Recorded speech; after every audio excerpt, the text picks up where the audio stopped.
আমাকে ছেড়ে দিন প্লিজ। আমার সাথে আর কিছু করবেন না। আমাকে ছেড়ে দিন প্লিজ, আমাকে ছেড়ে দিন। ওই চুপ একদম, কাঁদবি না বলছি। আমাকে বাসায় যেতে দিন। বল কোথায় তোর বাসা, আমি পৌঁছে দেব। না, আপনাকে পৌঁছে দিতে হবে না। আপনি শুধু আমাকে এখান থেকে যেতে দিন প্লিজ। মেয়েটা ওর বাসার ঠিকানা বলল। শাকিল মেয়েটাকে নিয়ে গাড়ির সামনে গিয়ে বসলো। গাড়ি তার নিজের গতিতে চলতেছে। মেয়েটা শুধু নীরব হয়ে বাইরে তাকিয়ে আছে। তার প্রচুর চিৎকার করে কাঁদতে ইচ্ছা করতেছে, কিন্তু পারতেছে না। দেখতে দেখতে মেয়েটার বাসা চলে আসলো। মেয়েটাকে তার বাসার সামনে নামিয়ে দিয়ে শাকিল বাসায় চলে আসলো। মেয়েটা বাসায় ঢুকতেই বাবা এসে তার সামনে এসে দাঁড়ালো। এতক্ষণ কোথায় ছিলে? মেয়েটা চুপ করে আছে। কি হলো, কথা বলতিস না কেন? বাসায় আসতে এত রাত হলো কেন? আসলে আব্বু নীলার পার্টিটা একটু বেশি সময় ধরে হয়েছে। এরপর থেকে আর কখনো রাতে কোথাও যাবি না, যা রুমে যা। মেয়েটা রুমে চলে গেল। রুমে গিয়ে দরজা আটকে দিয়ে চিৎকার করে কাঁদতে শুরু করলো।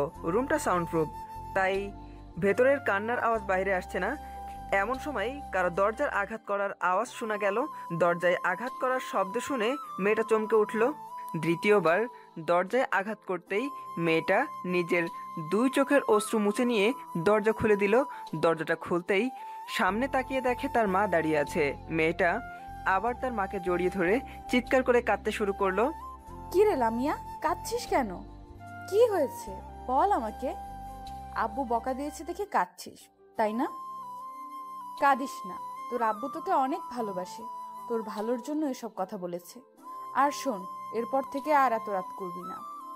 ঘরের মেয়ে এত রাত করে বাহিরে থাকলে লোকে কি বলবে। আর কাঁদিস না, তুই খুব ক্লান্ত, আমি চলে যাচ্ছি। তুই রুমের দরজা আটকে ঘুমিয়ে পড়, কেমন? কথাটা বলেই লামিয়ার মা রুম থেকে বেরিয়ে গেল। লামিয়া রুমের দরজাটা আটকে শাওয়ার নিতে চলে গেল। শাওয়ার নিয়ে এসে বিছানায় শুয়ে পড়ল। চোখটা বন্ধ করতেই চোখের সামনে সেই ধর্ষণের দৃশ্য এইগুলোই ভেসে উঠেছে। কিছুতেই ঘুমাতে পারতেছে না লামিয়া। অন্যদিকে শাকিল বাসার ছাদে একা একা বসে সিগারেটের ধোঁয়া বাষ্প করে ওড়াচ্ছে, আর ওই দূর আকাশের চাঁদটার দিকে তাকিয়ে আছে। ছেলেটা মনে মনে ভাবতেছে, আজ আমার নেশার জন্য একটা নিরীহ মেয়ের জীবন এভাবে নষ্ট হয়ে গেল। অন্য একটা মেয়ের জন্য একটা নিষ্পাপ মেয়ের জীবন নষ্ট করা কি ঠিক হলো? একদম নয়। জানি না মেয়েটা আমাকে কখনো কোন অবস্থায় ক্ষমা করবে কিনা, তবুও মেয়েটার জীবন এভাবে শেষ হতে দেব না। মেয়েটা ধর্ষিতা জেনে কোনো ছেলেই তাকে বিবাহ করতে রাজি হবে না। তার জীবনটা শেষ হয়ে যাবে, এইটা আমি কিছুতেই হতে দেব না। আমি নিজে মেয়েটাকে বিয়ে করে নতুন করে ঘর বাঁধবো মেয়েটার সাথে। আমি সম্পূর্ণ ভালো হয়ে যাব, আর কখনো কোনো নেশা করব না। এইসব কথা ভাবতে ভাবতে কখন যে ছাদের উপরেই ঘুমিয়ে পড়েছি বুঝতেই পারিনি।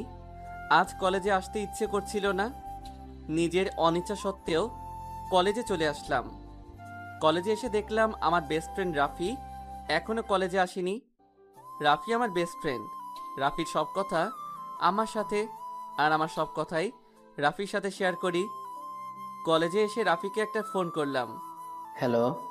কি রে, কই তুই? বাসায়। আজ কলেজে আসবি না? না রে দোস্ত। কলেজে আয় প্লিজ, তোর সাথে একটা জরুরি কথা আছে। কি কথা, ফোনে বল। ফোনে বলা যাবে না, তুই আসলে বলবো। আচ্ছা তুই দাঁড়া, আমি আসতেছি। কলেজ ক্যাম্পাসে বসে কিছু সময় অপেক্ষা করার পর রাফি কলেজে চলে আসলো। রাফি কলেজে আসতেই আমি রাফিকে ডাক দিলাম, রাফি এদিকে আয়। কি যেন জরুরি কথা বলবি বলছিলি? বলছি, বস এখানে। রাফি আমার পাশে বসলো। দোস্ত, কাল রাতে অনেক বড় একটা অপরাধ করে ফেলছি রে। কি অপরাধ? কাল রাতে আমি রাফিকে সব কথা খুলে বললাম। কথাগুলো শোনার পর রাফি সম্পূর্ণ নিস্তব্ধ হয়ে গেল। কিছু সময় দুজন নীরব থাকার পর রাফি বলল, সি, তুই আমার বন্ধু হয়ে এসব করতে পারলি? সরি দোস্ত, কাল রাতে নেশাটা এত বেশি হয়ে গিয়েছিল যে কি করতে কি করে ফেলেছি বুঝতেই পারিনি। মেয়েটা কি চিনিস তুই? না রে, শুধুমাত্র ওর বাসার ঠিকানাটা জানি। মেয়েটা ধর্ষিতা জেনে ওকে তো আর কেউ বিয়ে করবে না।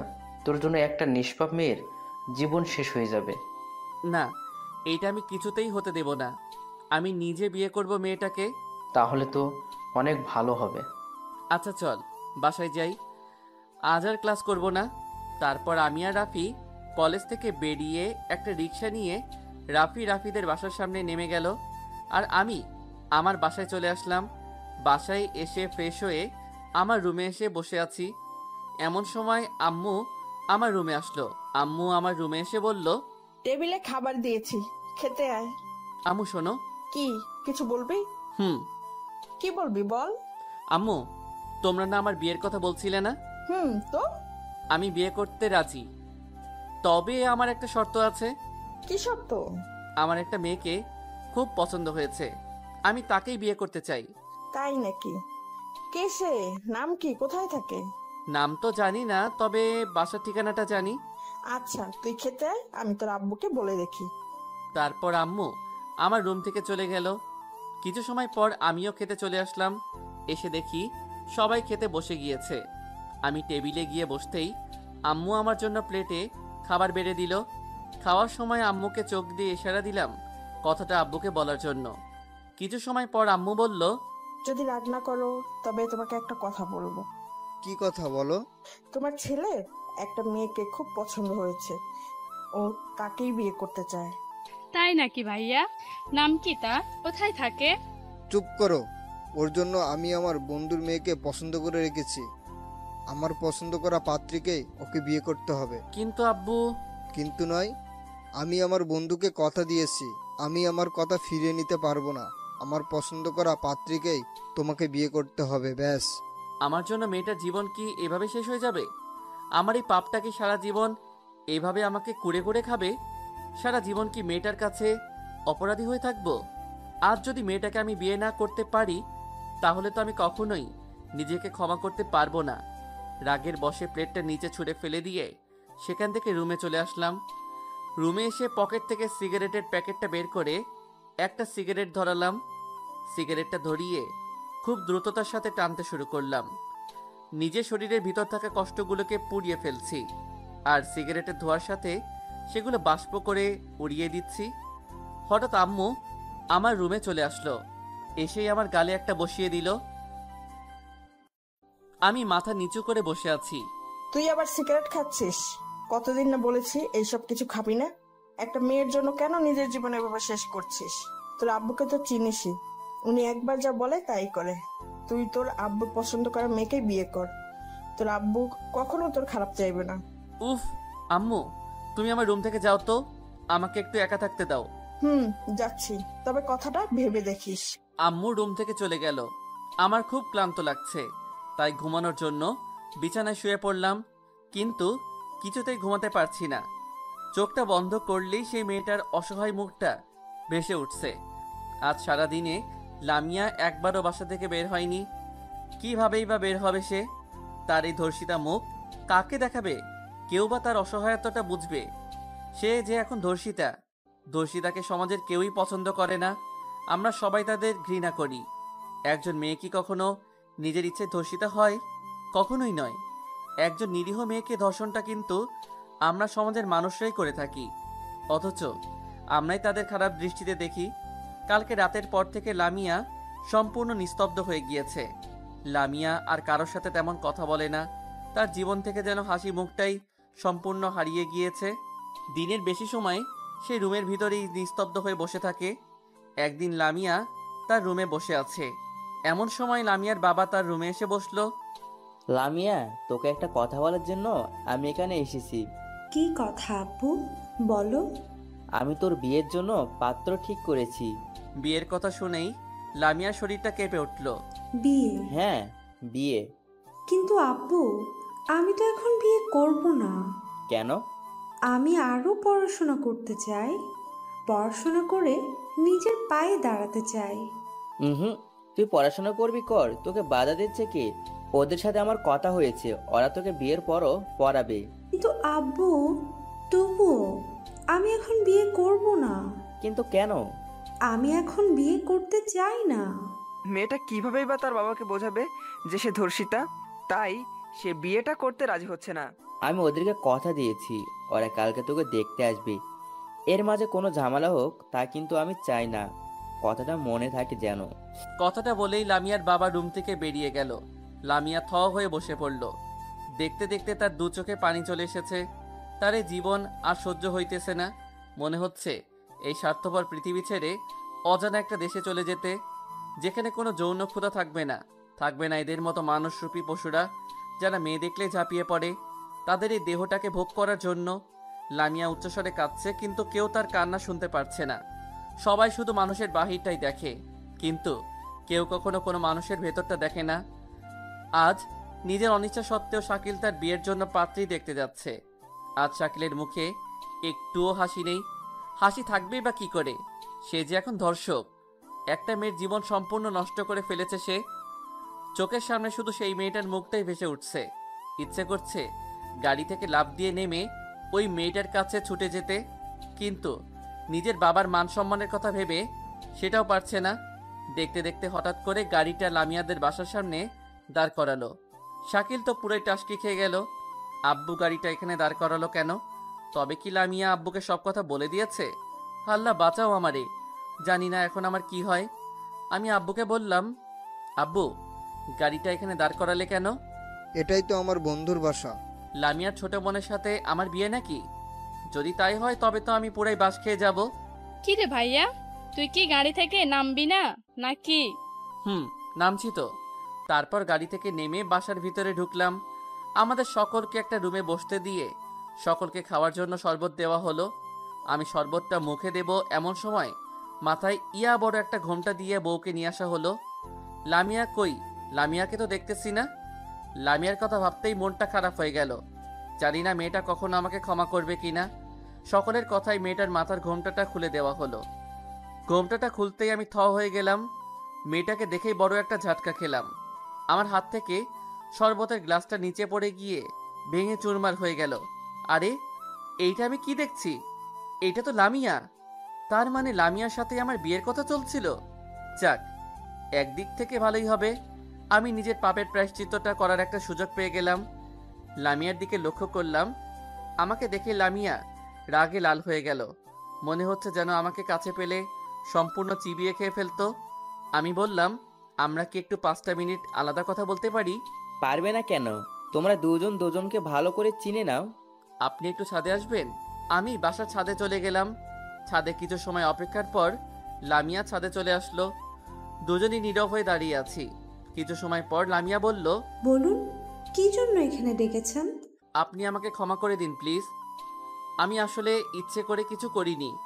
ক্ষমা তো তাকেই করা যায় যে না জেনে ভুল করে, কিন্তু আপনি? ছি! সেদিন নেশাটা এত বেশি হয়ে গিয়েছিল যে কি করতে কি করে ফেলেছি বুঝতেই পারিনি। আপনি একজন নারীর পবিত্র দেহটাকে অপবিত্র করেছেন। এই পাপের কখনো ক্ষমা হয় না। দেখুন, আমি তো আর অন্য কাউকে বিয়ে করছি না, আমি তো আপনাকেই বিয়ে করতেছি। আমার জীবনটা সম্পূর্ণ নষ্ট করে এখন এসেছেন করুণা করতে? না, বিশ্বাস করুন, আমি সম্পূর্ণ ভালো হয়ে যাব, আর কখনো কোনো নেশা করব না। আর তাছাড়া এখন তো আমি আপনার হবু বর। আপনাকে আমি কখনোই আমার বর হিসেবে মানে নিতে পারবো না। কিন্তু কেন? ধর্ষক কখনো কারো বর হতে পারে না। কথাটা বলেই লামিয়া ছাদ থেকে চলে গেল, আর আমি সেখানে স্থির হয়ে দাঁড়িয়ে রইলাম।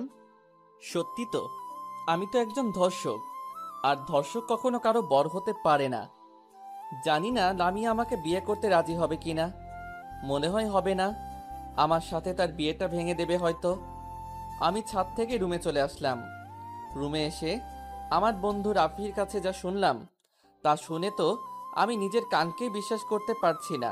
রাফি, এই সেই মেয়ে যাকে আমি সেদিন ধর্ষণ করেছিলাম। কি? সত্যি? হুম। তাহলে তো ভালোই হলো, বিয়ের আগে বাসরটা করেই ফেলছিস। লামিয়া নিশ্চয়ই বিয়েটা ভেঙে দিয়েছে, তাই না? আরে না, লামিয়া তো তোকে বিয়ে করতে রাজি। সবাই তোদের বিয়ের জন্য দিন দেখছে। সত্যি দোস্ত? আজ আমি অনেক খুশি। লামিয়াকে নিয়ে আমি নতুন করে ঘর বাঁধবো, যেখানে আমি আর তুমি ছাড়া কেউ থাকবে না। নিজের পাপের প্রায়শ্চিত্ত করার জন্য একটা সুযোগ পাবো। লামিয়াকে নিজের হাতে আংটিটা পরিয়ে দিয়ে বিয়ের দিন তারিখ ঠিক করে চলে আসলাম। সামনের শুক্রবারে আমাদের বিয়েটা ঠিক করা হলো। আপনারা সকলে আমন্ত্রিত, বিয়েতে আসবেন কিন্তু। আজ আমার গায়ে হলুদ। লামিয়াকে নিয়ে আমি নতুন করে ঘর বাঁধবো, যেখানে আমি আর তুমি ছাড়া কেউ থাকবে না। নিজের পাপের প্রায়শ্চিত্ত করার জন্য একটা সুযোগ পাবো। লামিয়াকে নিজের হাতে আংটিটা পরিয়ে দিয়ে বিয়ের দিন তারিখ ঠিক করা হলো। সামনের শুক্রবারে আমাদের বিয়েটা ঠিক করা হলো। বাড়িটাকে অনেক সুন্দর করে সাজানো হয়েছে। বাড়িটাকে দূর থেকে দেখে চেনাই যাচ্ছে না। কোনে বাড়ি থেকে মেয়ের বোনেরা আমার জন্য হলুদ নিয়ে আসলো। ব্যাপারটা কি? মেয়ের বোনেরা হলুদ নিয়ে আসছে কেন? নিশ্চয়ই খারাপ কোনো মতলব আছে।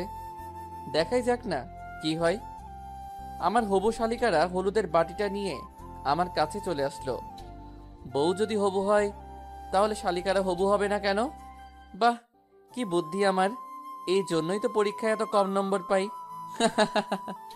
যাই হোক, শালিকারা আমার সামনে এসে দাঁড়ালো। তখন মেঘলা বলল, মেঘলা লামিয়ার একমাত্র ছোট বোন। দুলা ভাই, আপনার গাল দুটো দেন তো। কেন? গাল দিয়ে কি করবে? কিস করবে বুঝি? জি না, আপনার কিস খাওয়ার ইচ্ছে হয়, আপনি আপুর থেকে খায়েন। তাহলে কি করবে? এই হলুদ দিয়ে আপনার দুগাল একটু আদর করব। কি ব্যাপার? হলুদ এমন লাল দেখা যাচ্ছে কেন? কি হলুদ দুলা ভাই, দেব?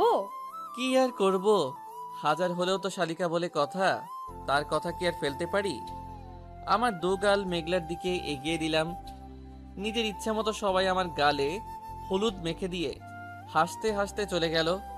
ওরা যাওয়ার কিছু সময় পরই আমার গাল দিয়ে আগুন বেরোতে শুরু করলো। দু গাল ঝালে জ্বলে পড়ে যাচ্ছে। তার মানে হলুদের সাথে মরিচের গুঁড়া মেশানো ছিল। খাইছে আমারে। বলেই দিলাম এক দৌড়ে সোজা বাড়ির পাশের পুকুরটাতে নেমে পড়লাম।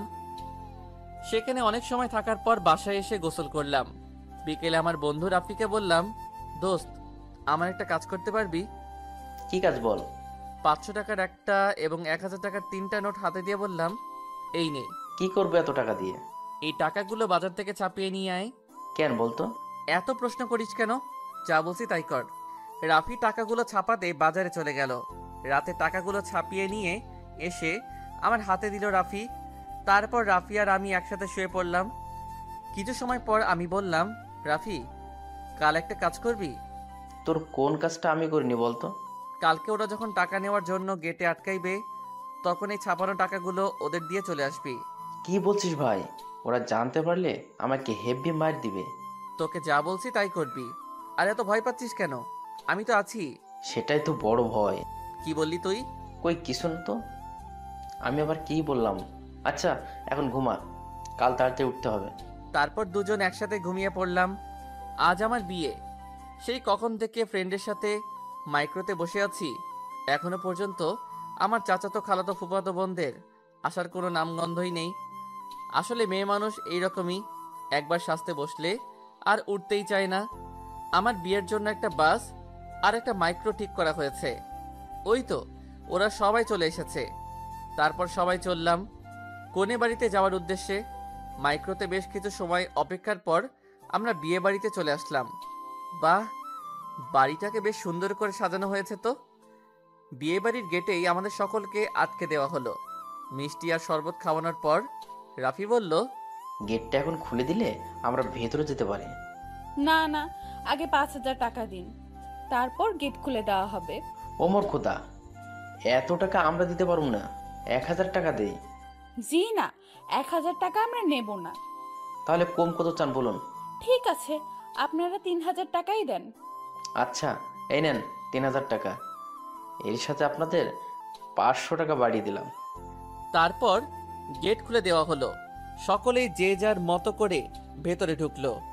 আসার সময় আমি আর রাফি রাজ্যজয়ী একটি হাসি দিয়ে চলে আসলাম। আমার গালে মরিচের গুঁড়া দেওয়া। এবার দেখো কেমন লাগে। ওগুলো তো আসল টাকা না, ওগুলো ছিল বাজারে ছাপানো টাকা। রাতের বেলা দেখে বুঝতে পারিনি কি ঘোলটাই না খাওয়ালাম ওদের। যাই হোক, আমাকে নিয়ে বরের আসনে বসানো হলো। সবাই আমার সাথে যে যার মতো সেলফি তুলছে। মনে হচ্ছে মনে যেন আমি মানুষ না, আমি একটা পোষা বাঘ চিড়িয়াখানা থেকে এখানে চলে এসেছি। তাই সবাই যে যার ইচ্ছা মতো সেলফি তুলেই যাচ্ছে। এদিকে রাফি একা একা একটি টেবিলে বসে আছে আর বারবার শুধু মেঘলাকে বোকা বানানোর কথা ভাবছে আর মনে মনে হাসছে। এমন সময় মেঘলা রাগী লুক নিয়ে রাফির সামনে এসে দাঁড়ালো। মেঘলাকে দেখেই রাফি ভয় দাঁড়িয়ে পড়ল। এইটা কি? কেন টাকা? এইটা টাকা? আমারে বোকা বানানো? দাঁড়ান, দেখাইতেছি মজা। রাফির আর পাইকে কথাটা শেষ হওয়ার আগেই দিছে একটা দৌড়। মেঘলাও রাফির পেছন পেছন দৌড় দিল। রাফি দৌড়ে সিঁড়ি বেয়ে ছাদে উঠে পড়ল। মেঘলাও তার পিছন পিছন আসছে। হঠাৎ মেঘলা পা স্লিপ কেটে রাফির উপর পড়ে গেল। রাফি নিচে আর মেঘলা উপরে, দুজন দুজনের দিকে অপলক দৃষ্টিতে তাকিয়ে আছে। এরকম কিছু সময় থাকার পর রাফি বলল, এটা কি হলো? কি হলো? আপনি এভাবে আমার উপর পড়লেন কেন? আমার কি দোষ? পা স্লিপ কাটলো বলেই তো। মেয়ে তো নয়, যেন 3 মনের লবণের বস্তা। কি বললেন? আমি লবণের বস্তা? তা নয় তো কি। তবে রে। বলেই মেঘলা রাফিকে মারতে শুরু করলো। রাফি মেঘলার হাতটা টান দিল। হাতটা টান দিতেই মেঘলার ঠোঁট এসে রাফির ঠোঁটের উপর পড়ল। দুজনেই নীরব হয়ে আছে। কিছু সময় পর মেঘলা রাফির উপর থেকে উঠে মিষ্টি মিষ্টি হাসতে হাসতে চলে গেল। রাফি মেঘলার দিকে অপলক দৃষ্টিতে তাকিয়ে আছে আর ওর চলে যাওয়া দেখছে। মেঘলা চলে যাওয়ার পর রাফি তার পকেটে হাত দিতেই হা হয়ে গেল। রাফি পকেটে হাত দিয়ে দেখলো ওর মানিব্যাগ নেই। ওর আর বুঝতে বাকি রইল না এই কাজটা কে করেছে। তাই তো বলি, মেয়েটা যাওয়ার সময় এমন মিষ্টি হাসি দিয়ে চলে গেল কেন? ওই শালা শাকিলের জন্য আমার মানিব্যাগে থাকা 5,000 টাকা হারিয়ে গেল। আল্লাহ, তুমি আমার উপরে উঠাইয়া নাও। এদিকে আমি একা একা বরের আসনে বসে আছি আর ওই দূরে আমার হবু বউয়ের দিকে তাকিয়ে আছি। এমন সময় রাফি এসে আমার সামনে বসলো। কিরে রাফি, এতক্ষণ কোথায় ছিলি? ভাই, তুই তো আমারে পুরাই বাঁশ খাইয়ে দিছস। কেন রে, আমি আবার কি করলাম? কি করিসনি তাই বল। তোর ওই নকল টাকার জন্য মেঘলা আমার পকেট মেরেছে। কিভাবে? রাফি আমাকে সব ঘটনা খুলে বলল। তাই নাকি? 3,000 টাকার জন্য আমার মানিব্যাগে থাকা 5,000 টাকা মেরে দিয়েছে। ভালো তো। দাঁড়া, তোর হাসা বের করছি। তোর ফোনটা দে তো। কেন রে, ফোন দিয়ে কি করবি? মেঘলার থেকে টাকা ফেরত চাইবি নাকি? তোকে দিতে বলছি দে। আমি আমার ফোনটা বের করে রাফির হাতে দিলাম। কিছুক্ষণ চাপার পর রাফি ফোনটা আমার হাতে দিয়ে চলে গেল। আহ, মেঘলার কি বুদ্ধি! শেষ পর্যন্ত এভাবে নিজের টাকা আদায় করে নিল। যাক, একদিক থেকে ভালোই হয়েছে, আমার টাকাটা তো বেঁচে গিয়েছে। যা গিয়েছে সব রাফির গিয়েছে। কিছু সময় পর আমার ফোনে বিকাশ থেকে একটা মেসেজ আসলো, ইওর অ্যাকাউন্ট হ্যাজ বিন 15,000 টাকা। হাই হাই, আমার বিকাশে আর মাত্র 15,000 টাকা আছে কেন? কালকে তো দেখলাম 20,000 টাকা। তার মানে রাফি আমার থেকে 5,000 টাকা ওর বিকাশে মেরে দিয়েছে। রাফি আমার বিকাশের পাসওয়ার্ড পূর্বে থেকে জানতো, তাই ওর টাকা ওয়েট করতে কোনো সমস্যা হয়নি। তাই তো বলি, রাফি আমার ফোন নিয়ে এতক্ষণ চাপতেছিল কেন? এবার আমি কি করি? সব টাকা শেষ পর্যন্ত আমার থেকে চলে গেল। আল্লাহ রে আল্লাহ, আমার মাইরা হালা, আমার 5,000 টাকাই জলে চলে গেল। তারপর আমাদের বিয়েটা সম্পূর্ণ হয়ে গেল। আমরা বউ নিয়ে বাসায় চলে আসলাম। বাসায় এসে বউকে বাসর ঘরে রেখে এসে বন্ধুদের সাথে বসে আড্ডা দিতেছি।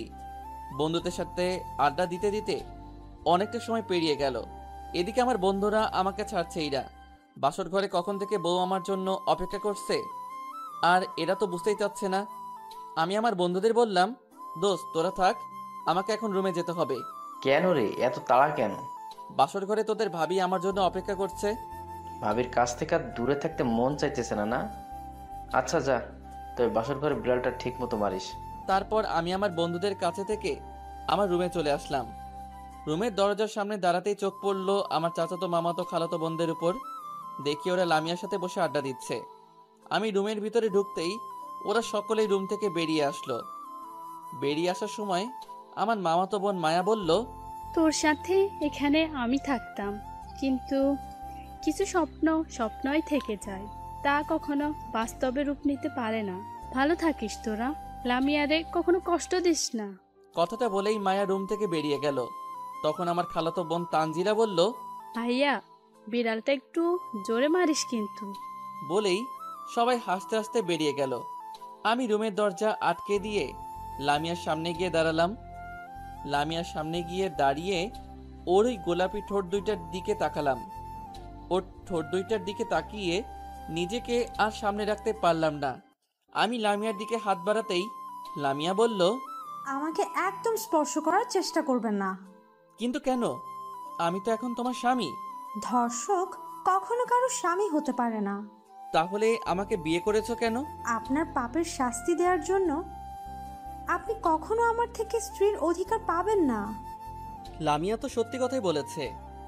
আমি তো একজন ধর্ষক, আর ধর্ষকের কখনো কারো স্বামী হওয়ার কোনো অধিকার নেই।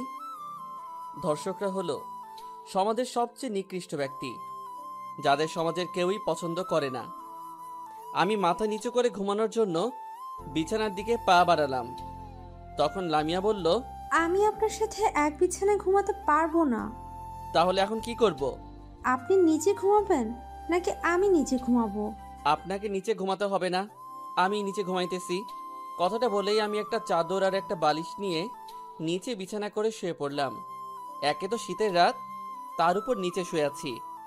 বুঝতেই তো পারছেন এখন আমি কি অবস্থায় আছি। এরকম করে থাকতে থাকতে কখন যে ঘুমিয়ে পড়েছি বুঝতেই পারিনি। সকালে ঘুম থেকে উঠে দেখি আমার উপর একটা কাঁথা আর একটা কম্বল জড়ানো। কি ব্যাপার, এই কাঁথা আর কম্বল কোথায় থেকে আসলো? এমন সময় লামিয়া আমার রুমে আসলো। রাতে শীতে আপনি শিউরে উঠেছিলেন, তাই ওগুলো আমি আপনার উপর দিয়েছি। লামিয়াকে দেখতে এখন অনেক সুন্দর লাগছে। ওর এই এলোমেলো চুলগুলোতে হাত বুলিয়ে দিতে খুব ইচ্ছে করছে, কিন্তু কি বা করব, ইচ্ছা থাকলে উপায় নেই। আমি অপলক দৃষ্টিতে লামিয়ার দিকে তাকিয়ে আছি। তখন লামিয়া বলল, এমন করে কি দেখছেন? তাড়াতাড়ি উঠে ফ্রেশ হয়ে খেতে আসেন। তুমি যাও, আমি আসতেছি। লামিয়া রুম থেকে বেরিয়ে যাচ্ছে। হঠাৎ করে লামিয়া পা স্লিপ কেটে মাটিতে পড়ে গেল। আমি লামিয়ার সামনে গিয়ে ওকে ওঠানোর জন্য আমার হাত বাড়িয়ে দিলাম। আমাকে আপনি স্পর্শ করবেন না, আমি একাই উঠতে পারবো। দেখো, সবসময় এমন জেদ করা ভালো না। কোনটা ভালো আর কোনটা খারাপ তা আমার একজন ধর্ষকের কাছ থেকে শিখতে হবে না।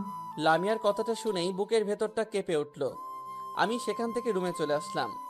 লামিয়া আস্তে আস্তে উঠে পায়ে আঘাত নিয়ে খাবার রুমে চলে গেল। পরে আমি ফ্রেশ হয়ে খাবার রুমে চলে আসলাম। সেখানে এসে দেখি আমার বন্ধুরা সবাই খাবার টেবিলে বসে আছে। আমি গিয়ে বসতেই লামিয়া সকলের জন্য টেবিলে খাবার বেড়ে দিল। তারপর আমি খাওয়া দাওয়া করে বন্ধুদের সাথে একটু আড্ডা দিতে বের হলাম। বিকালে লামিয়াদের বাড়ি থেকে লোকজন আসলো। বাড়ি ভর্তি লোক। আমার লোকজনের কোলাহল তেমন একটা ভালো লাগে না, তাই একটু ফাঁকে নীরব হয়ে বসে আছি। এমন সময় আব্বু আমাকে ডাক দিল। শাকিল, এদিকে আয়। কেন আব্বু? তোকে আসতে বলছি, আয়। আমি সেখান থেকে সোজা আব্বুর কাছে চলে আসলাম। সেখানে এসে একটা মেয়ের দিকে চোখ পড়তেই চমকে উঠলাম। আরে এটা তো বৃষ্টি, যার জন্য আমি নিজের অবস্থান থেকে খারাপ পথে চলে গিয়েছিলাম, যার জন্য আজ আমি একজন ধর্ষক। আব্বুর কথায় বাস্তবে ফিরে আসলাম। ইনি হলো আমার বন্ধু সাজ্জাদ চৌধুরী, আর এনারা হলেন তার স্ত্রী এবং মেয়ে। হ্যালো, আমি শাকিল। আমি বৃষ্টি। বাবা, আমরা একটু ফাঁকে গিয়ে কথা বলি। আচ্ছা, যাও। আমি বৃষ্টিকে নিয়ে আমার রুমে চলে আসলাম। সেখানে দুজন নীরব হয়ে বসে আছি। কিছু সময় পর বৃষ্টি নীরবতা ভেঙে বলল, কেমন আছো? অনেক ভালো। কিন্তু আমি তো ভালো নেই। ভালো নেই কেন? ভালো থাকার জন্যই তো আমাকে ছেড়ে চলে গিয়েছো। তোমার সাথে বেইমানি করেছি বলেই হয়তো আমার সাথে এমনটা হয়েছে। কেন, কি হয়েছে? সিয়াম আমাকে ভালোবাসতো না, ও শুধু ভালোবাসতো আমার শরীরকে। ওর সাথে তোমার আর কোনো কথা হয় না? না, তুমি চলে যাওয়ার কিছুদিন পরে ও আমাকে ছেড়ে চলে গিয়েছে। তোমার ফোন নাম্বারটা দাও তো। কেন? আমার ফোন নাম্বার দিয়ে তুমি কি করবে? জীবন সঙ্গিনী হয়ে তো থাকতে পারলাম না, তাই ফ্রেন্ড হয়েই না হয় সারা জীবন তোমার পাশে থাকবো। আচ্ছা নাও, 01740। ধন্যবাদ। কথাটা শেষ না হতেই দরজার সামনে তাকাতেই আমার চোখ আটকে পড়ল। দরজার সামনে তাকিয়ে দেখি লামিয়া আমার দিকে রাগী লুক নিয়ে তাকিয়ে আছে। আমি উঠে দাঁড়াতেই লামিয়া দরজার সামনে থেকে চলে গেল। আমি লামিয়ার পিছন পিছন হাঁটতে শুরু করলাম। লামিয়া দাঁড়াও, যেও না, আমার কথাটা শোনো। লামিয়া হেঁটেই চলেছে। লামিয়া দাঁড়াও প্লিজ। তবুও লামিয়া থামছে না। দেখতে দেখতে লামিয়া ছাদে চলে আসলো। আমি দৌড়ে পেছন থেকে লামিয়ার হাতটা টেনে ধরলাম। হাতটা ধরতেই লামিয়া দাঁড়িয়ে পড়ল। লামিয়ার চোখের দিকে তাকাতেই দেখলাম ওর দু চোখ দিয়ে অশ্রু ঝরে পড়ছে। আমার হাত ছাড়েন। তুই আমার কথাটা শোনো। আমি কোনো কথা শুনতে চাই না, আপনি আমার হাত ছাড়েন বলছি। না, ছাড়বো না। আগে তোমাকে আমার কথাগুলো শুনতে হবে। আমি আপনার কোনো কথাই শুনতে চাই না। না, তোমাকে শুনতেই হবে আমার কথা। এই মেয়েটাকে জানো?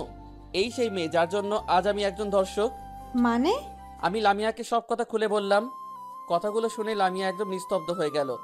দুজনেই নীরব হয়ে দূরের ওই নীল আকাশটার দিকে তাকিয়ে আছি। এমন সময় কোন এক মেয়ের কণ্ঠে পিছনে ফিরে তাকালাম। পিছনে তাকিয়ে দেখি মেঘলা দাঁড়িয়ে আছে। এই যে দুলা ভাই, এখানে দুজন এভাবে দাঁড়িয়ে আছেন কেন? না, এমনিতেই। সকলে আপনাদের জন্য অপেক্ষা করছে, আর আপনারা এখানে দাঁড়িয়ে আছেন? তুমি যাও, আমরা আসতেছি। মেঘলা ছাদ থেকে নিচে নেমে গেল। লামিয়া এখনো ওই নীল আকাশটার দিকে তাকিয়ে আছে আর নীরব হয়ে কি যেন ভেবেই চলেছে। লামিয়ার নীরবতা ভেঙে আমি বললাম, চলো এবার আমাদের রুমে যেতে হবে। চলুন। তারপর আমি আর লামিয়া ছাদ থেকে নেমে রুমে চলে আসলাম। বিকেলে আমাদের লামিয়াদের বাসায় নিয়ে আসা হলো। এইটা বিয়ে বাড়ির একটা নিয়ম। বিয়ের পরের দিন মেয়ে বাড়ি থেকে লোকজন এসে স্বামী স্ত্রী এবং ছেলের বন্ধুদের মেয়ের বাড়িতে নিয়ে আসা। আমাদের সময়ও তার কোনো ব্যতিক্রম হয়নি। আমি এবং আমার কিছু বন্ধু সহকারে আমাদের লামিয়াদের বাড়িতে নিয়ে আসা হয়েছে। রাতে খাওয়া দাওয়া করার জন্য খাবার টেবিলে চলে আসলাম। আমি গিয়ে বসার কিছু সময় পর আমার সব বন্ধুরা সেখানে বসলো। মেঘলা আমাদের সবার জন্য টেবিলে শরবত বেড়ে দিল। কি ব্যাপার, এখন শরবত দিচ্ছে কেন? আর ওদের সবার শরবতের চেয়ে আমার শরবত এত লালই বা হয়ে আছে কেন? ডাল মে কুছ কালা হ্যায়। আমি বললাম, কি ব্যাপার, এখন শরবত দিচ্ছ কেন? এইটা আমাদের বাড়ির নিয়ম দুলা ভাই। খাবার খাওয়ার আগে পূর্বে শরবত খেতে হয়। আচ্ছা, আমার শরবত এমন লাল হয়ে আছে কেন? আপনি তো আমাদের বাড়ির জামাই, তাই আপনার শরবতে একটু সবকিছু বেশি দেওয়া হয়েছে। তুমি তো আমার একমাত্র শালিকা, তাই আমি যেটা খাবো তোমাকে সাথে নিয়ে খাবো। তুমি প্রথমে খাও, তারপর আমি খাইতেছি। না দুলা ভাই, ওইটা আমার খাওয়া যাবে না। কেন? ডাক্তারের নিষেধ আছে, আমার কোনো শরবত খাওয়া যাবে না। আপনি খান। মেঘলা এত করে বলছে, খা না ভাই। এই শরবতের ভিতর কোনো না কোনো সমস্যা তো নিশ্চয়ই আছে, তাই তো মেঘলা নিজে খেতে চাইছে না।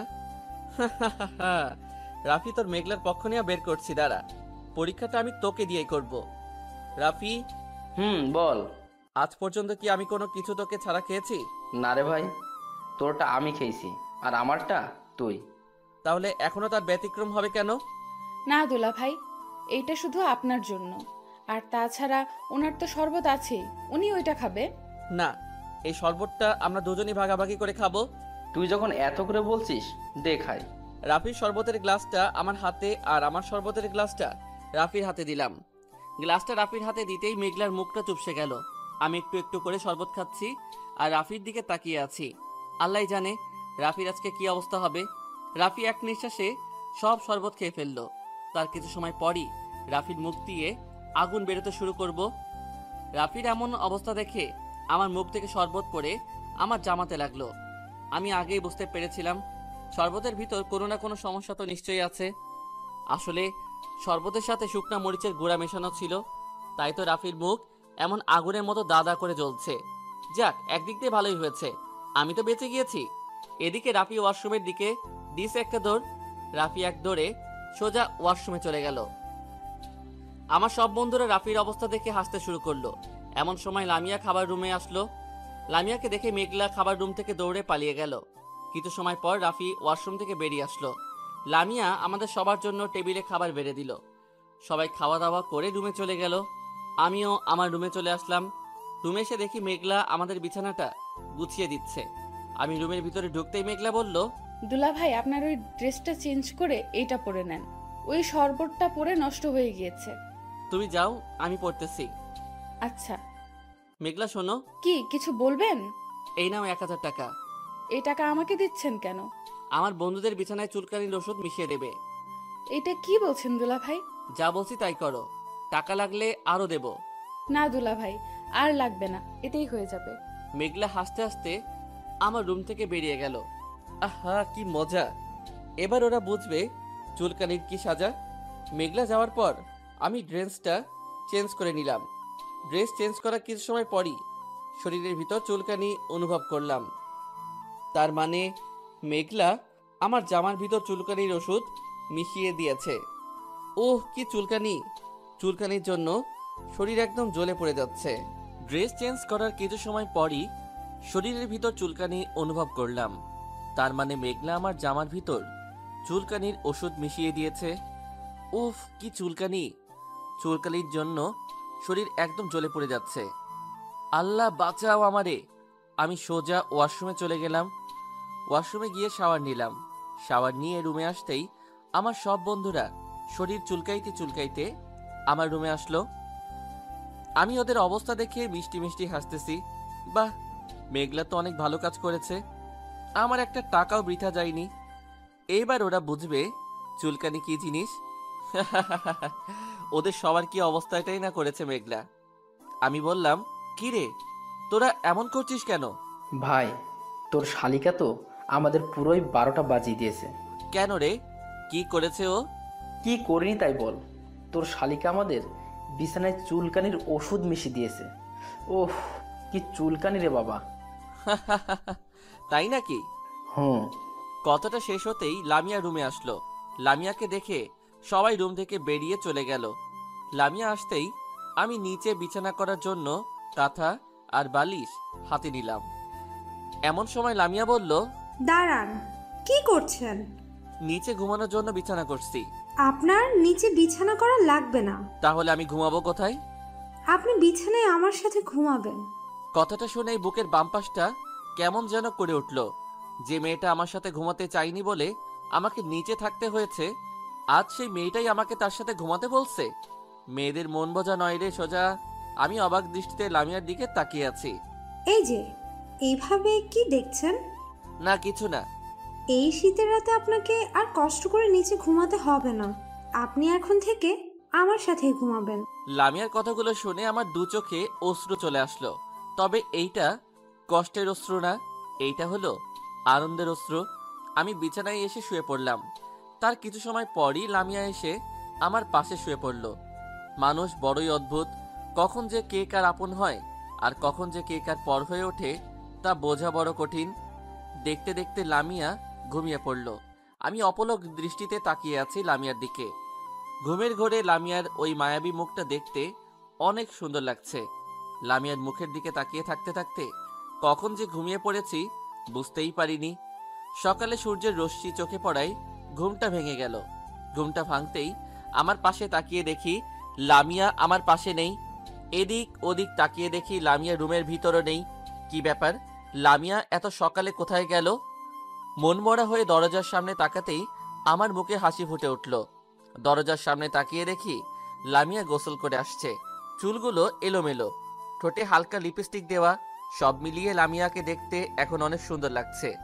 লামিয়ার ঠোঁটের ওই লিপস্টিক দেখে আমার লিপস্টিকের স্বাদ নিতে ইচ্ছে করলো। দেখতে দেখতে লামিয়া আমার কাছে চলে আসলো। আমি লামিয়ার দিকে এক দৃষ্টিতে তাকিয়ে আছি। লামিয়া আমার সামনে এসে বলল, ওই, এমন করে কি দেখছো? তোমাকে। আমাকে আবার দেখার কি আছে? দেখছি তোমার ওই লিপস্টিক মাখা ঠোঁট দুইটাকে। এখন তোমার ঠোঁটের লিপস্টিকের স্বাদ নিতে খুব ইচ্ছে করছে। না, এখন তুমি এই সব কোনো কিছুই করবে না। জাস্ট একবার প্লিজ। না, দেখো, একদম সামনে আসবে না বলছি। সামনে আসতে আসতে আমি একদম লামিয়ার কাছে চলে আসলাম। লামিয়া এক পা দু পা পিছাতে পিছাতে একদম দেওয়ালের সাথে আটকে গেল। আমি লামিয়ার কাছে আসতেই লামিয়া ওর দু চোখ বন্ধ করে ফেললো। আমি আমার ঠোঁটটা লামিয়ার ঠোঁটের সামনে নিয়ে আসলাম। লামিয়ার দু ঠোঁট কাঁপছে। আমি আমার ঠোঁটটা লামিয়ার ঠোঁটের সামনে নিতেই কারোর ডাকে চমকে উঠলাম। তাকিয়ে দেখি মেঘলা দাঁড়িয়ে আছে। এই যে দুলা ভাই, খাবার খেতে আসেন, আম্মু আপনাকে খেতে ডাকছে। তুমি যাও, আমি আসতেছি। তাড়াতাড়ি আসেন, শুধু কিস খেলে পেট ভরবে না। কথাটা বলেই মেঘলা মিষ্টি মিষ্টি হাসতে হাসতে রুম থেকে বেরিয়ে গেল। মেঘলা বেরিয়ে যেতেই আমি আবারও লামিয়ার দিকে আসলাম। এমন সময় লামিয়া আমাকে ধাক্কা দিয়ে বিছানায় ফেলে দিয়ে হাসতে হাসতে রুম থেকে বেরিয়ে চলে গেল। এটা কি হলো? লামিয়ার কাছে আসার যে একটা সুযোগ পেয়েছিলাম তাও মেঘলার জন্য মিস হয়ে গেল। তারপর আমি ফ্রেশ হয়ে খাবার রুমে চলে আসলাম। সেখানে এসে দেখি আমার সব বন্ধুরা আমাকে রেখেই খেতে বসে গিয়েছে। শালারা এক একটা কিভাবে খাচ্ছে দেখেন। গরু মনে হয় ওদের মতো করে খায় না। আমি গিয়ে বসার কিছু সময় পর ওদের সবার খাওয়া হয়ে গেল। ওরা যার যার মতো করে রুমে চলে গেল। এমন সময় লামিয়া খাবার রুমে আসলো। সেখানে এসে লামিয়া আমার পাশে এসে বসলো। মেঘলা আমাদের দুজনের জন্য প্লেটে খাবার বেড়ে দিল। আমি খেতে শুরু করলাম। লামিয়া খাচ্ছে না, শুধু আমার দিকে রাগী লোক নিয়ে তাকিয়ে আছে। কিছু সময় পর পায়ের উপর একটা আঘাত অনুভব করলাম। নিচে তাকিয়ে দেখি লামিয়া ওর পা দিয়ে আমাকে আঘাত করেছে। আহ! দুলাভাই কি হলো? ট্রাকের একটা চাকা পায়ের উপরে উঠেছে। দুলাভাই আপনি এখানে ট্রাক পাইলেন কোথায়? তোমার আপুর পা একটা ট্রাকের চাকার থেকে কম কি? কি বললে তুমি? কই কিছু না তো। আমাকে না খাইয়ে দিয়ে তুমি খাচ্ছ কেন? এখন তোমাকে আমি খাইয়ে দিতে পারবো না। খাইয়ে দিতে পারবে না তাই না? দাঁড়াও। বলেই লামিয়া পা দিয়ে দ্বিতীয় আঘাত করলো।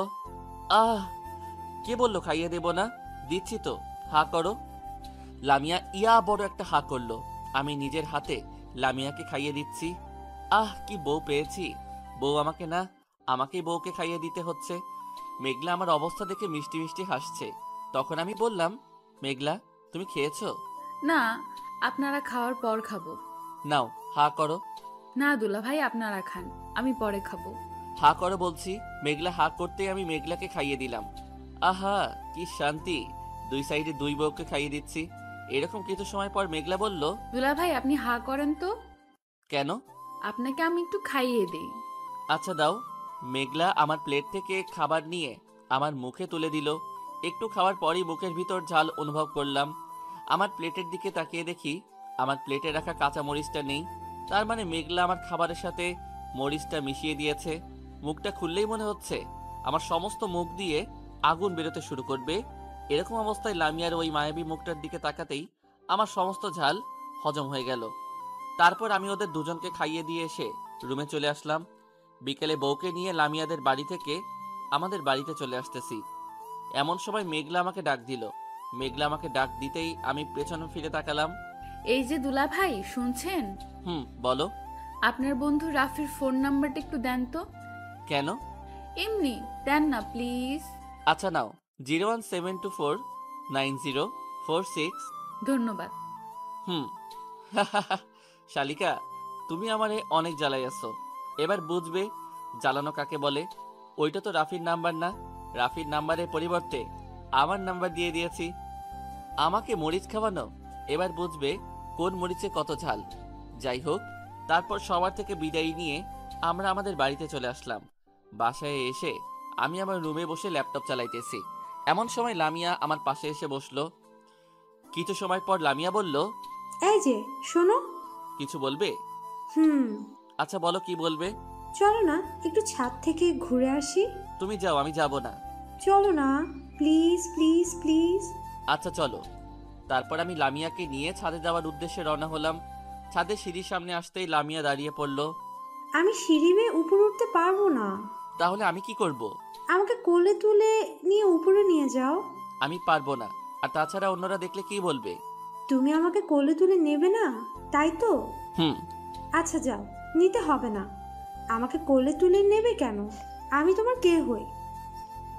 আমি তো তোমার কেউ হই না। ওই বৃষ্টি তো তোমার সব। ওই চুপ, আর কখনো এইসব কথা বলবে না। তারপর আমি লামিয়াকে কোলে তুলে নিয়ে ছাদে চলে আসলাম। ছাদে এসে বেশ কিছু সময় দুজন একসাথে কাটানোর পর রুমে আসার জন্য রওনা হলাম। হঠাৎ করে লামিয়া পা স্লিপ কেটে সিঁড়ির উপর পড়ে গেল। সিঁড়ির উপর পড়ার ফলে লামিয়া পায়ে আঘাত পেল। আমি লামিয়াকে কোলে তুলে নিয়ে এসে রুমে চলে আসলাম। রুমে আসতেই লামিয়া আমার থেকে নেমে দৌড়ে চলে গেল। কি ব্যাপার, লামিয়ার তো পায়ে ব্যথা, তাহলে এমন দৌড়ে পালিয়ে গেল কেন? তার মানে লামিয়া আমার কোলে ওঠার জন্য এই অভিনয়টা করেছে। কি পাজি মেয়ে রে বাবা। রাতে খাওয়া দাওয়া করে রুমে এসে শুয়ে পড়লাম। এমন সময় আমার ফোনে মেঘলার নাম্বার থেকে ফোন আসলো। পাখি চালে আটকাইছে। আমি ফোনটা রিসিভ করলাম। আসসালামু আলাইকুম। ওয়ালাইকুম আসসালাম। কে বলছেন? রাফি ভাইয়া, আমাকে চিনতে পারছেন না? আমি মেঘলা। ও তুমি? তা কি মনে করে ফোন করলে এখন? আপনাকে খুব মিস করছিলাম, তাই ফোনটা করলাম। তাই বুঝি? কি করেন এখন? এই তো শুয়ে আছি। তুমি কি করো? আমিও শুয়ে আছি। এরকম আরো কিছু সময় কথা বলার পর ফোনটা রেখে দিলাম। ফোনটা রেখে দেওয়ার পরপরই লামিয়া রুমে চলে আসলো। লামিয়া রুমে এসে সোজা আমার পাশে শুয়ে পড়লো। তারপর আমরা দুজন একসাথে ঘুমিয়ে পড়লাম। সকালে ঘুম থেকে উঠে দেখি লামিয়া আমার বুকের উপর শুয়ে আছে। আমি কোনো কিছুই বলছি না, শুধু লামিয়ার ওই মায়াবী মুখটার দিকে তাকিয়ে আছি। এমন সময় লামিয়া ঘুম থেকে উঠে পড়ল। ওই এইভাবে তাকিয়ে আছো কেন? তোমার ওই মায়াবী মুখটাকে দেখছি। এভাবে দেখবে না, আমার খুব লজ্জা করে। তো কিভাবে দেখবো? জানি না। তোমার ওই গোলাপি ঠোঁট দুটাকে চুষে খেতে খুব ইচ্ছা করছে। না, এখন না, প্লিজ। এখন আমি তোমার কোনো বাধাই মানব না। কথাটা বলেই আমি আমার ঠোঁট দুইটা লামিয়ার ঠোঁটের সামনে নিয়ে আসলাম। আমি যত লামিয়ার কাছে আসছি, লামিয়া তত জোরে জোরে নিঃশ্বাস ফেলছে। আমার ঠোঁট দুইটা লামিয়ার ঠোঁটের সাথে লাগাতেই লামিয়ার নিঃশ্বাস আরো দ্বিগুণ বেড়ে গেল। আমি আমার ঠোঁট দুইটা লামিয়ার ঠোঁটের সামনে নিয়ে আসলাম। আমি যত লামিয়ার কাছে আসছি, লামিয়া তত জোরে জোরে নিঃশ্বাস ফেলছে। আমার ঠোঁট দুইটা লামিয়ার ঠোঁটের সাথে লাগাতেই লামিয়ার নিঃশ্বাস আরো দ্বিগুণ বেড়ে গেল। আমি আলতো করে লামিয়ার কোমরে হাত রাখলাম। কোমরে হাত রাখতেই লামিয়া শিউরিয়ে উঠল। এমন সময় দরজায় কারো আঘাত করার শব্দ শুনতে পেলাম। লামিয়া গিয়ে দরজাটা খুলতেই দেখি আম্মু দাঁড়িয়ে আছে। বৌমা, এখনো তোমরা ঘুম থেকে ওঠোনি? এই তো উঠতেছি আম্মু। তোমরা তাড়াতাড়ি ফ্রেশ হয়ে খেতে আসো। আচ্ছা। আম্মু রুম থেকে বেরিয়ে যেতেই লামিয়া সোজা ওয়াশরুমে চলে গেল। লামিয়া ফ্রেশ হয়ে আসার কিছু সময় পর আমি ওয়াশরুমে চলে আসলাম। ওয়াশরুমে গিয়ে ফ্রেশ হয়ে খাবার রুমে আসলাম। খাবার রুমে এসে বসার কিছুক্ষণ পরই আব্বু চলে আসলো। লামিয়া আমাদের জন্য প্লেটে খাবার বেড়ে দিল। আমরা খেতে শুরু করলাম। কিছু সময় পর আব্বু বলল, শাকির, আজকে বৌমাকে নিয়ে একটু শপিংয়ে নিয়ে যাস তো। কেন আব্বু? কেন মানে? বৌমার জন্য কেনাকাটা করতে যাবি। আমি পারবো না। কেন পারবি না? আব্বু, আমার এসব শপিং টপিং ভালো লাগে না। আমি তোকে যেতে বলেছি, তুই যাবি ব্যাস। আর এই নে টাকা। তারপর আমি খাওয়া দাওয়া করে রুমে চলে আসলাম।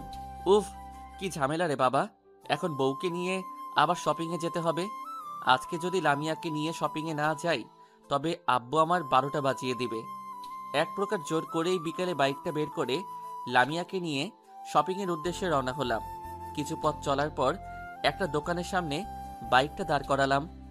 বাইকটা রাস্তার পাশে রেখে এসে দোকান থেকে একটা সিগারেট কিনে লামিয়ার সামনে আসলাম। লামিয়ার সামনে এসে দেখি লামিয়া আমার দিকে রাগী লুক নিয়ে তাকিয়ে আছে। আমি সামনে এসে সিগারেটে একটা টান দিতেই লামিয়া আমার মুখ থেকে সিগারেটটা নিয়ে ভেঙে ফেললো। এটা কি হলো? কি হলো? তুমি আমার সিগারেটটা এভাবে ভেঙে ফেললে কেন? তোমার সাহস তো কম নয়, তুমি সিগারেট খাচ্ছ, তাও আবার আমার সামনে। তাই বলে সিগারেটটা ভেঙে ফেলবে? তো কি করব? তুমি আর কখনো সিগারেট খাবে না। খেলে কি করবে? তোমার ওই পোড়া ঠোঁট দিয়ে আমাকে কিস করতে দেব না। কথাটা বলেই লামিয়া মন খারাপ করে অন্যদিকে ঘুরে রইল। আমি পেছন থেকে লামিয়াকে জড়িয়ে ধরে বললাম, ঠিক আছে সোনা, আর কখনো সিগারেট খাবো না। মনে থাকে জানো। হুম। কি করছো? ছাড়ো, সবাই দেখছে তো। এমন সময় সামনে তাকিয়ে দেখি স্কুলের ছোট ছোট বাচ্চারা আমাদের দুজনকে এমন অবস্থায় দেখে হাসছে। আমি লজ্জায় লামিয়াকে ছেড়ে দিলাম। তারপর বাইকটা স্টার্ট করে দুজন মার্কেটে চলে আসলাম। লামিয়া নিজের ইচ্ছে মতো করে কেনাকাটা করছে। আমি মার্কেটের অন্য দিকটায় একটু ঘুরে দেখতে আসলাম। অন্য দিকটায় এসে একটা মেয়ের দিকে চোখ পড়তেই অবাক হয়ে গেলাম। একটু দূরে তাকিয়ে দেখি বৃষ্টি দাঁড়িয়ে আছে। আমাকে দেখে বৃষ্টি আমার সামনে আসলো। তুমি এখানে? এই একটু কেনাকাটা করতে আসলাম। তুমি? আমিও তো। তা তুমি একাই এসেছো? আরে না, আমার সাথে লামিয়াও আসছে। কই, লামিয়াকে তো দেখছি না তো। ও একটু ভিতরে কেনাকাটা করছে। ও আচ্ছা। এমন সময় কারো ডাকে পিছনে ফিরে তাকালাম। পিছনে ফিরে তাকিয়ে দেখি লামিয়া দাঁড়িয়ে আছে। এই যে, শুনছো? কি হলো, তোমার কেনাকাটা শেষ? চলো এখন বাসায় যাই। আচ্ছা চলো। বৃষ্টি, এখন আসছি কেমন? আচ্ছা আসো। মার্কেট থেকে দুজন বেরিয়ে আসলাম। মার্কেট থেকে বেরিয়ে কিছু দূর আসার পর হঠাৎ করে লামিয়ার কাঁধে রাখা ব্যাগটা ছিনতাই হয়ে গেল। আমি ব্যাগটা ফিরিয়ে আনার জন্য ছিনতাইকারীর পিছন পিছন দৌড় দিলাম। কিছু পথ দৌড়ানোর পর আমি ব্যাগ ধরে লাথি মেরে লোকটাকে মাটিতে ফেলে দিলাম। লোকটা উঠেই আমাকে ছুরি দিয়ে আঘাত করলো। আমি ছুরিটা হাত দিয়ে আটকে ঘুরতেই আমার হাত কেটে রক্ত বেরোতে শুরু করলো। লোকটা আমাকে আঘাত করে ব্যাগটা রেখে দৌড়ে পালিয়ে গেল। আমি সেখান থেকে লামিয়ার কাছে চলে আসলাম। আমাকে দেখে লামিয়া বলল, তোমার হাত তো অনেকটা কেটে গিয়েছে। এইটা কিছু না, একটু পর ঠিক হয়ে যাবে। কিছু না মানে? তোমার হাতটা দাও তো। আরে বললাম তো কিছু হয়নি। আমি তোমার হাতটা দিতে বলেছি। আমি আমার হাতটা লামিয়ার দিকে এগিয়ে দিলাম। লামিয়া ওর ব্যাগ থেকে ব্যান্ডেজটা বের করে আমার হাত ব্যান্ডেজ করে দিল। তারপর আমি বাইকটা স্টার্ট দিয়ে লামিয়াকে নিয়ে বাসায় চলে আসলাম। বাসায় এসে বাইকটা রেখে আমরা দুজন ভিতরে চলে আসলাম। ভেতরে আসতেই আম্মু এসে আমাদের সামনে দাঁড়ালো। কিরে, তোর হাতে ব্যান্ডেজ করা কেন? আসলে হয়েছে কি আম্মু? থাক, আপনাকে আর বানিয়ে মিথ্যা কথা বলতে হবে না।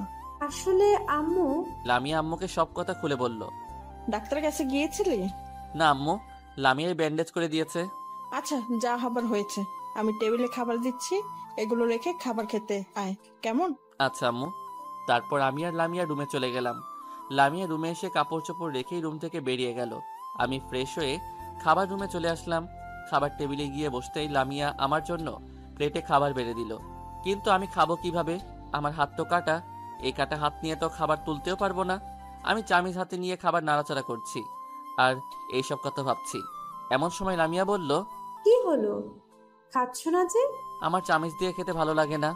তো কিভাবে খাবে? তুমি খাইয়ে দাও। আমি পারবো না। তাছাড়া অন্যরা দেখলে কি বলবে? কেউ কিছুই বলবে না, তুমি আমাকে খাইয়ে দাও। আচ্ছা, হা করো। লামিয়া ওর নিজ হাতে আমাকে খাইয়ে দিচ্ছে আর আমি অপলক দৃষ্টিতে তাকিয়ে আছি লামিয়ার দিকে। লামিয়ার উপর থেকে আমার চোখ যেন সরতেই চাইতেছে না। কিছু সময় পর আমি বললাম, তুমি খাবে না? তোমার খাওয়ার পর খাবো। তুমিও আমার সাথে খেয়ে নাও। না, আমি পরে খাবো। আমার সাথে খাইতে বলছে কিন্তু। চোখগুলো বড় বড় করে একটু রাগ দেখিয়ে বললাম, আচ্ছা, খাচ্ছি। তারপর লামিয়াও আমার সাথে খেয়ে উঠল। খাবার খাওয়ার পর আমি আমার রুমে চলে আসলাম। রুমে আসতে আমার ফোনটা বেজে উঠল। স্ক্রিনে সুন্দর করে রাফি নামটা ভেসে উঠল। আমি ফোনটা রিসিভ করতেই ওপাশ থেকে বলে উঠল, হ্যালো শাকিল। হ্যাঁ রাফি বল। তুই এখন কোথায়? কেন, বাসায়। দোস্ত, এখন তুই আমার সাথে দেখা করতে পারবি? কেন বলতো?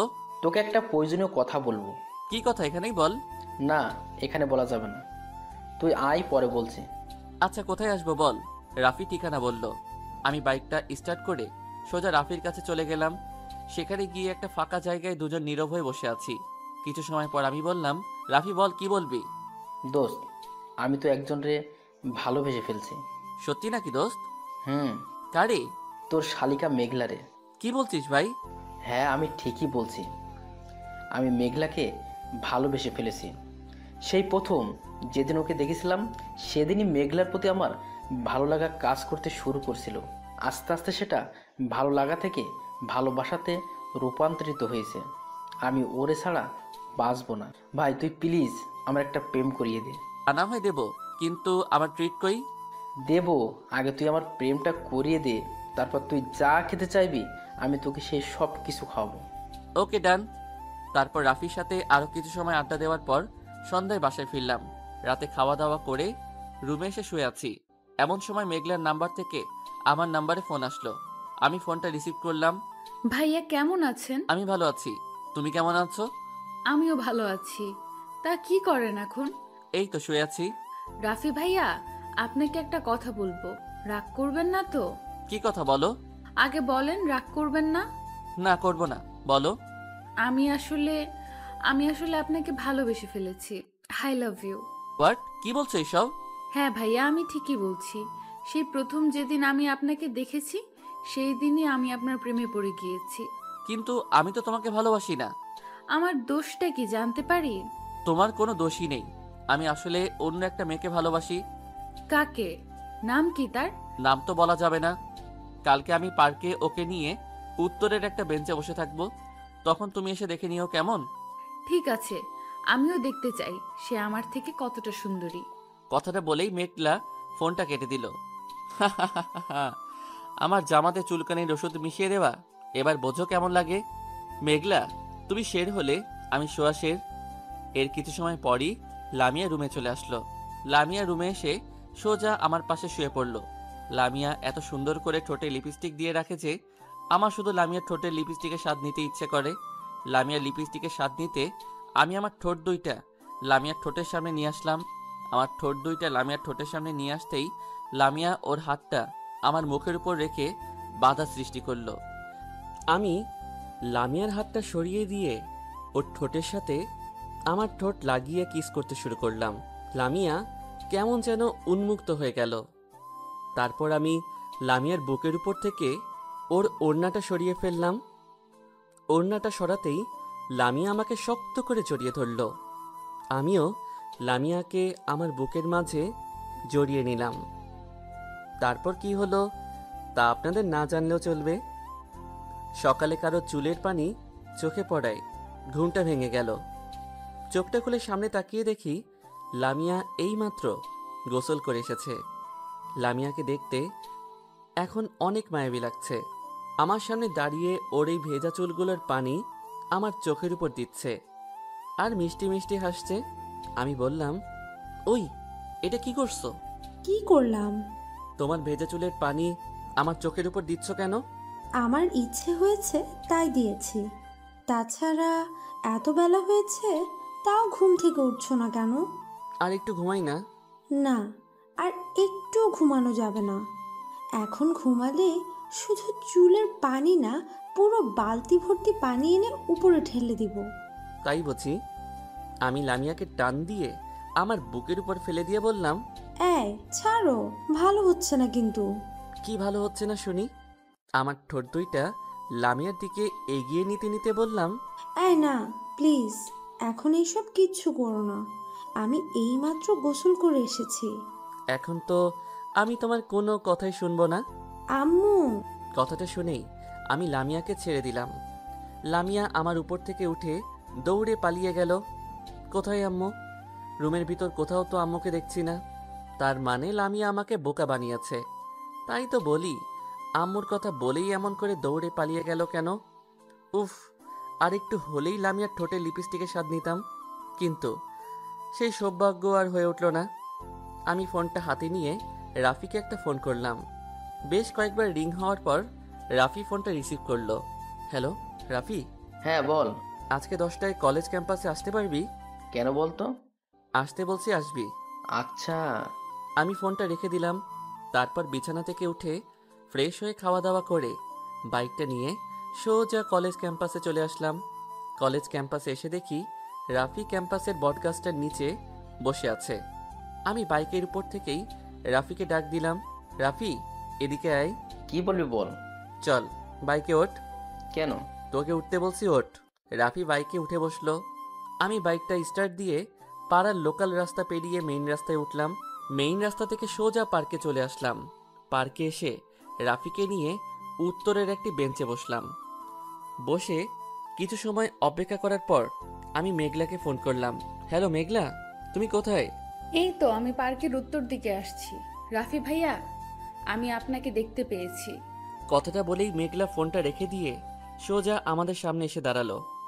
আমাকে দেখে মেঘলা আর মেঘলাকে দেখে রাফি অবাক হয়ে গেল। আমি বললাম, এই যে শালিকা, এইভাবে কি দেখছো? মানে দুলা ভাই, আপনি এখানে? আমার বন্ধুর সাথে প্রেম করবে আর আমি থাকবো না? না দুলা ভাই, আপনি ভুল বুঝছেন। সে আসলে আমাকে না, অন্য একজনকে ভালোবাসে। হাসছেন কেন দুলা ভাই? ওইটা রাফির নাম্বার না, ওইটা আমার নাম্বার। আপনার নাম্বার? হ্যাঁ, আমার নাম্বার। তোমার সাথে এতদিন আমি মজা করেছি। রাফি অন্য মেয়েকে না, রাফি শুধু তোমাকে ভালোবাসে। কিন্তু আমি তো এখন ওনাকে ভালোবাসি না। কেন?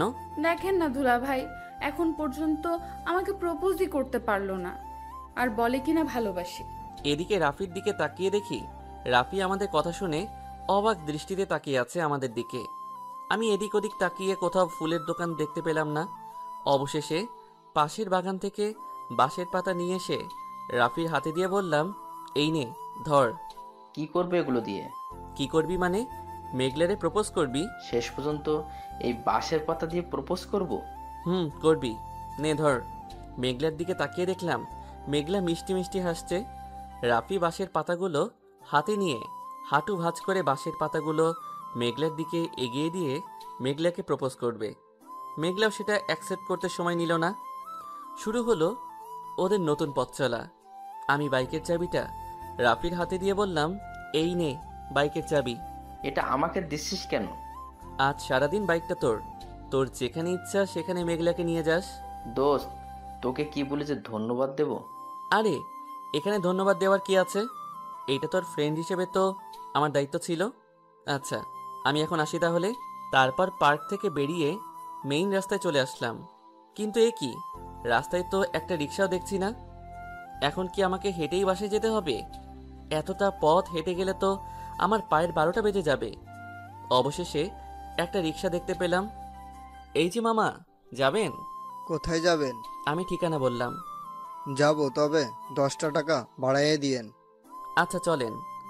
আমি রিক্সাতে উঠে বসলাম। রিক্সাতে উঠে বসতেই কোনো এক মেয়ের কথায় পেছনে ফিরে তাকালাম। পিছনে ফিরে তাকিয়ে দেখি বৃষ্টি দৌড়ে রিক্সার দিকে আসছে। এই যে মামা, আমিও যাব। বৃষ্টি, তুমি? হ্যাঁ আমি তোমার সাথে এক রিকশায় গেলে তোমার কোনো সমস্যা হবে? আরে না, আমার কি সমস্যা হবে, ওঠো। তা এখন কোথায় গিয়েছিলে? এই পাশে একটা কাজ ছিল, সেখানে।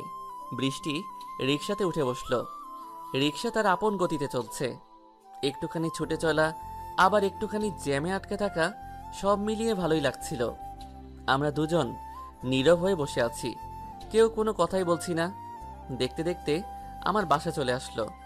আমি রিক্সা থেকে নেমে আমার এবং বৃষ্টির দুজনেরই ভাড়া দিয়ে চলে আসলাম। বৃষ্টি আমাকে ভাড়া দিতে দিচ্ছিল না, তবুও এক প্রকার জোর করে ভাড়াটা দিয়ে চলে আসলাম। বাসায় এসে রুমে ঢুকতেই দেখি লামিয়া আমার দিকে রাগী লুক নিয়ে তাকিয়ে আছে। লামিয়াকে দেখে মনে হচ্ছে আমার সামনে কোনো মানুষ না, আস্ত একটা ডাইনি দাঁড়িয়ে আছে। আমি একটু সামনে পা বাড়াতেই লামিয়া বলল, দাঁড়াও, আর এক পাও সামনে আসবে না। আমি দাঁড়িয়ে পড়লাম। কোথায় গিয়েছিলে? রাফির সাথে দেখা করতে। রাফির সাথে দেখা করতে গিয়েছিলে নাকি বৃষ্টির সাথে? কোনটা? বৃষ্টির সাথে আমার রাস্তায় দেখা হয়েছে। আমাকে আর বানিয়ে মিথ্যে কথা বলার কোনো প্রয়োজন নেই। বৃষ্টির সাথে কোন আবাসিক হোটেলে গিয়েছিলে? কথাটা শুনেই আমার মাথা গরম হয়ে গেল। রাগের বশে কষি একটা থাপ্পড় মারলাম লামিয়ার গালে। জানি না কিভাবে আচমকাই লামিয়ার উপর হাত উঠে গেল। মারো, আরো মারো, থেমে গেলে কেন? মারতে মারতে একদম শেষ করে ফেলো। তোমার মতো একজন ধর্ষকের স্ত্রী হয়ে বেঁচে থাকার থেকে মরে যাওয়া অনেক ভালো।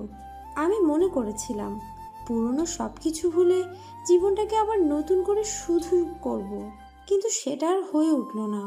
কথাটা বলেই লামিয়া কাঁদতে কাঁদতে রুম থেকে বেরিয়ে গেল। কিছু সময়ের জন্য আমার সব কিছু থমকে দাঁড়ালো। আমি সেখান থেকে ছাদে চলে আসলাম। ছাদে এসে অতীতে ছাদের কোণে লুকিয়ে রাখা সিগারেটের প্যাকেটটা বের করলাম। সিগারেটের প্যাকেট থেকে টানা 4টা সিগারেট একসাথে ধরিয়ে টানতে শুরু করলাম। সিগারেটের ধোঁয়া উড়াচ্ছি আর নিজের কষ্টগুলোকে বাষ্প করে উড়িয়ে দিচ্ছি। এরকম করতে করতে টানা 1 প্যাকেট সিগারেট শেষ করে ফেললাম। সন্ধ্যায় ছাদ থেকে নেমে রুমে চলে আসলাম। রুমে এসে সোজা বিছানায় গিয়ে শুয়ে পড়লাম। তার কিছু সময় পর লামিয়া রুমে চলে আসলো। লামিয়া রুমে এসে আমাদের দুজনের মাঝে একটা বালিশ রেখে শুয়ে পড়ল। আমি বললাম, এইটা কি করছো? আমি তোমার সাথে এভাবে ঘুমাতে পারবো না। তোমার সমস্যা হলে আমি নিচে ঘুমাইতেছি। থাক, এই শীতের রাতে তোমাকে আর কষ্ট করে নিচে ঘুমাতে হবে না। তুমি আমার সাথে বিছানায় ঘুমাতে পারো। কথাটা বলেই লামিয়া অন্যদিকে ঘুরে ঘুমিয়ে পড়ল। তার কিছু সময় পর আমিও ঘুমিয়ে পড়লাম। মাঝ রাতে কারো বিকট শব্দে ঘুমটা ভেঙে গেল। পাশে তাকিয়ে দেখি লামিয়া কেমন যেন করছে। ওর কপালে হাত রাখতেই আমার হাত জ্বলে যাচ্ছিল। আমার আর বুঝতে বাকি রইল না লামিয়া শরীরে জ্বর আসছে। জ্বরের কারণে ওর শরীর একদম পুড়ে যাচ্ছে। আমি বাটিতে পানি নিয়ে লামিয়ার কপালে জলপট্টি দিলাম। কিছু সময় পরপরই জলপট্টি শুকে যাচ্ছিল। লামিয়াকে জলপট্টি দিতে দিতে কখন যে ঘুমিয়ে পড়েছি বুঝতেই পারিনি। সকালে সূর্যের রশ্মি চোখে পড়ায় ঘুমটা ভেঙে গেল। ঘুম থেকে উঠে লামিয়ার দিকে তাকিয়ে দেখি লামিয়া এখনো ঘুমিয়ে আছে। আমি জ্বর দেখার জন্য লামিয়ার কপালে হাত রাখবো, এমন সময় লামিয়ার কথায় দাঁড়িয়ে পড়লাম। তুমি আমাকে একদম স্পর্শ করার চেষ্টা করবে না। কেন? আমি চাই না তুমি তোমার ওই অপবিত্র হাত দিয়ে আমাকে স্পর্শ করো। আমি তো এখন তোমার স্বামী। ধর্ষক কখনো কারো স্বামী হতে পারে না। হ্যাঁ, লামিয়া তো ঠিকই বলেছে। আমি তো একজন ধর্ষক, আর ধর্ষকের কখনো কারো স্বামী হওয়ার কোনো অধিকার নেই। আমি সেখান থেকে ওয়াশরুমে চলে গেলাম। ওয়াশরুম থেকে ফ্রেশ হয়ে রুমে চলে আসলাম। রুমে এসে দেখি আম্মু রুমে এসে লামিয়ার পাশে বসে আছে। আমি বললাম, আম্মু, এত সকালে তুমি এখানে? তোর কি একটু জ্ঞান বুদ্ধি নেই? কেন আম্মু? কেন মানে, লামিয়া জ্বরে বিছানা থেকে উঠতে পারছে না, আর তুই একবারও ডাক্তারকে ফোন করিসনি? আম্মু, আমার ডাক্তার লাগবে না, একাই ঠিক হয়ে যাবে। বৌমা, তুমি চুপ করে শুয়ে থাকো। কিরে তুই দাঁড়িয়ে আছিস কেন? ডাক্তারকে ফোন কর। করছি আম্মু। তারপর আমি টেবিল থেকে ফোনটা হাতে নিয়ে ডাক্তারকে ফোন করলাম। এইটা আমাদের পারিবারিক ডাক্তার। আমাদের পরিবারের কারো কোনো সমস্যা হলে ইনি চিকিৎসা করেন। 2-3 বার রিং হওয়ার পর ফোনটা রিসিভ করলো। আসসালামু আলাইকুম। ওয়ালাইকুম আসসালাম। ডাক্তার সাহেব, আমি শাকিল বলছিলাম। ও আপনি বলুন, কি জন্য ফোন করেছেন? আসলে ডাক্তার সাহেব, আমার স্ত্রীর খুব জ্বর। আপনি যদি এসে একটু দেখতেন তাহলে অনেক ভালো হতো। আচ্ছা, আমি কিছু সময় পর আসছি। তারপর আমি ফোনটা কেটে দিলাম। সকাল প্রায় 9টার দিকে ডাক্তার সাহেব আসলো। লামিয়াকে দেখে ওর জন্য কিছু ওষুধ দিয়ে গেল। আমি ডাক্তারকে বিদায় করে দিয়ে রুমে চলে আসলাম। রুমে এসে কিছু সময় কাটানোর পর খাবার রুমে চলে গেলাম। সেখান থেকে লামিয়ার জন্য কিছু খাবার নিয়ে রুমে প্রবেশ করলাম। রুমে এসে খাবারের প্লেটটা নিয়ে লামিয়ার সামনে আসলাম। নাও, খেয়ে নাও। আমি খাবো না। খেয়ে নাও বলছি। এগুলো খেয়ে আবার ওষুধ খেতে হবে। হা করো, আমি খাইয়ে দিচ্ছি। আমি বলছি তো খাবো না। আমি লক্ষ্য করলাম কথাগুলো বলতে বলতে লামিয়ার 2 চোখের কোণে পানি চলে আসছে। কথাটা বলেই লামিয়া রাগের বশে খাবারের প্লেটটা ছুঁড়ে মাটিতে ফেলে দিল। খাবারের প্লেটটা মাটিতে ফেলে দিতেই বিকট একটা আওয়াজ হলো। আওয়াজটা শুনেই পাশের রুম থেকে আম্মু চলে আসলো। আম্মু এসে বলল, কিরে কি হয়েছে? কিছু না আম্মু। কিছু না মানে? তাহলে এত বিকট শব্দ হলো কেন? হাত থেকে খাবারের প্লেটটা পড়ে গিয়েছে। একটু সাবধানে কাজ করতে পারিস না? তুই গিয়ে খাবার নিয়ে আয়, আমি লামিয়াকে খাইয়ে দিচ্ছি। তারপর আমি সেখান থেকে খাবার রুমে চলে আসলাম। খাবার রুম থেকে অন্য একটা প্লেটে লামিয়ার জন্য খাবার নিয়ে আসলাম। আম্মু লামিয়াকে নিজ হাতে খাবার খাইয়ে দিল।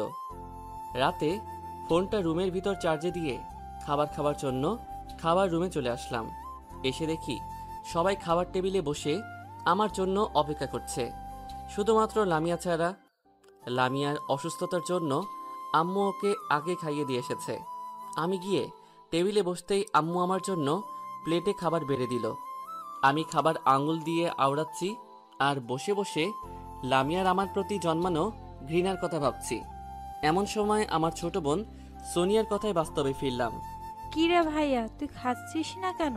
কই, খাচ্ছি তো। শাকিল, বৌমার জ্বরের এখন কি অবস্থা? পূর্বের থেকে একটু কমেছে আব্বু। ওষুধগুলো ঠিক মতো খাওয়াচ্ছিস তো? আচ্ছা, এখন চুপচাপ খেয়ে নে। তারপর আমি খাওয়া দাওয়া করে রুমে চলে আসলাম। রুমের সামনে আসতেই আমার ফোনটা বেজে উঠল। আমি রুমে আসার পূর্বেই লামিয়া ফোনটা রিসিভ করলো। আসসালামু আলাইকুম। ওপাশের কথা শোনা যাচ্ছে না।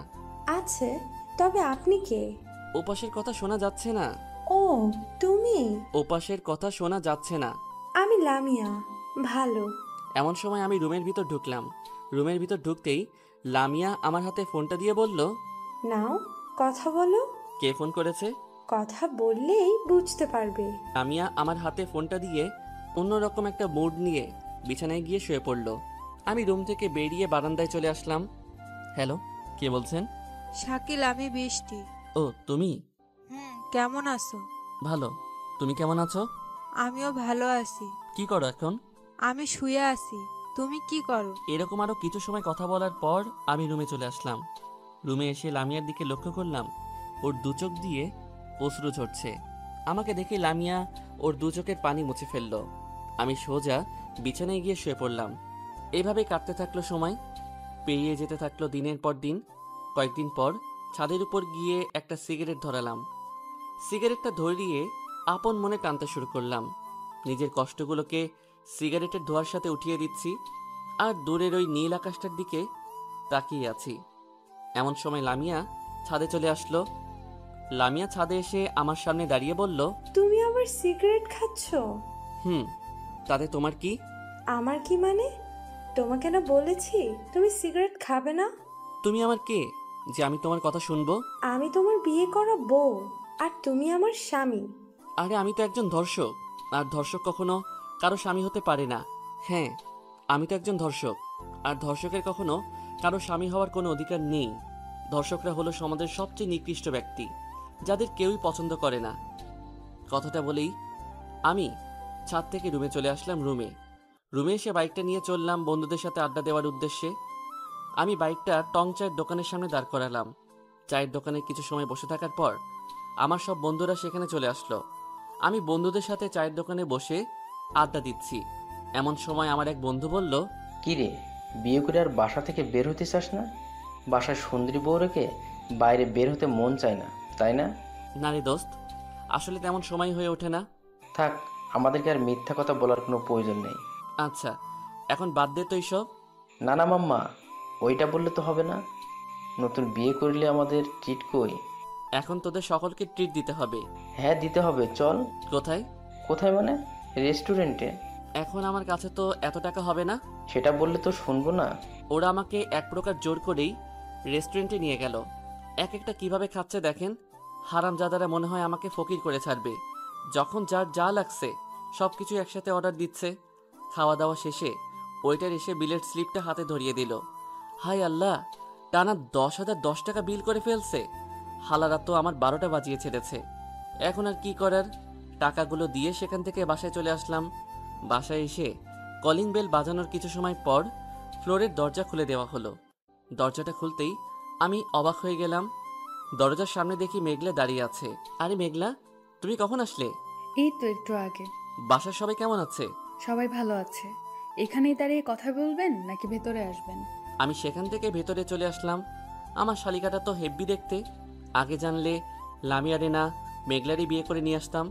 তবে একদিক থেকে ভালোই হয়েছে, একসাথে 2 বউ পেয়েছি, একটার সাথে আরেকটা ফ্রি। বউয়ের ছোট বোন মানে শালিকা তো বউয়ের মতোই, তাই না? রুমে এসে বসার কিছু সময় পরই আম্মু আমাকে ডাক দিল। কাছে আসতেই আম্মু একটা ব্যাগ হাতে ধরিয়ে দিল। শাকিল শোন। জি আম্মু বলো। এই টাকাগুলো ধর।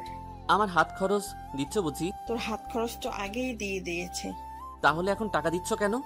মেঘলা আসলে টাকাগুলো দিয়ে বাজার করে নিয়ে আয়। আমি রুম থেকে বেরিয়ে রাস্তায় আসলাম। রাস্তায় এসে একটা রিক্সা নিয়ে বাজারে চলে গেলাম।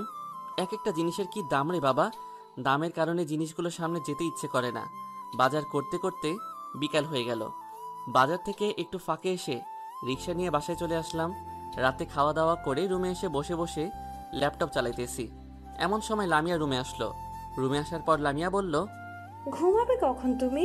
তুমি ঘুমিয়ে পড়ো, আমি একটু পর ঘুমাবো। মেঘলা কালকে ওর সাথে আমাদের যেতে বলছে।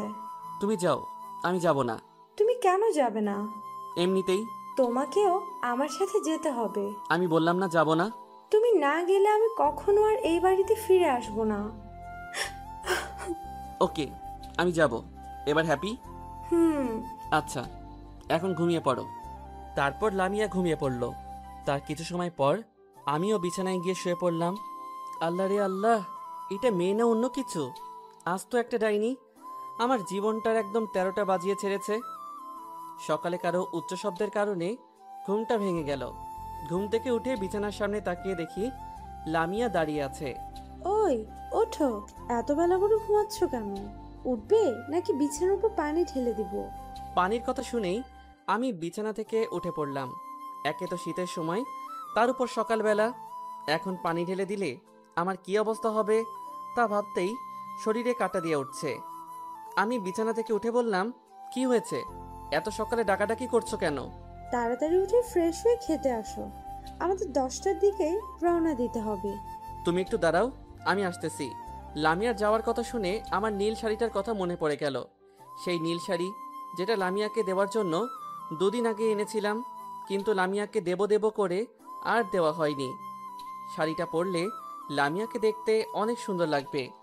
আমি বিছানা থেকে উঠে সোজা আলমারির কাছে চলে গেলাম।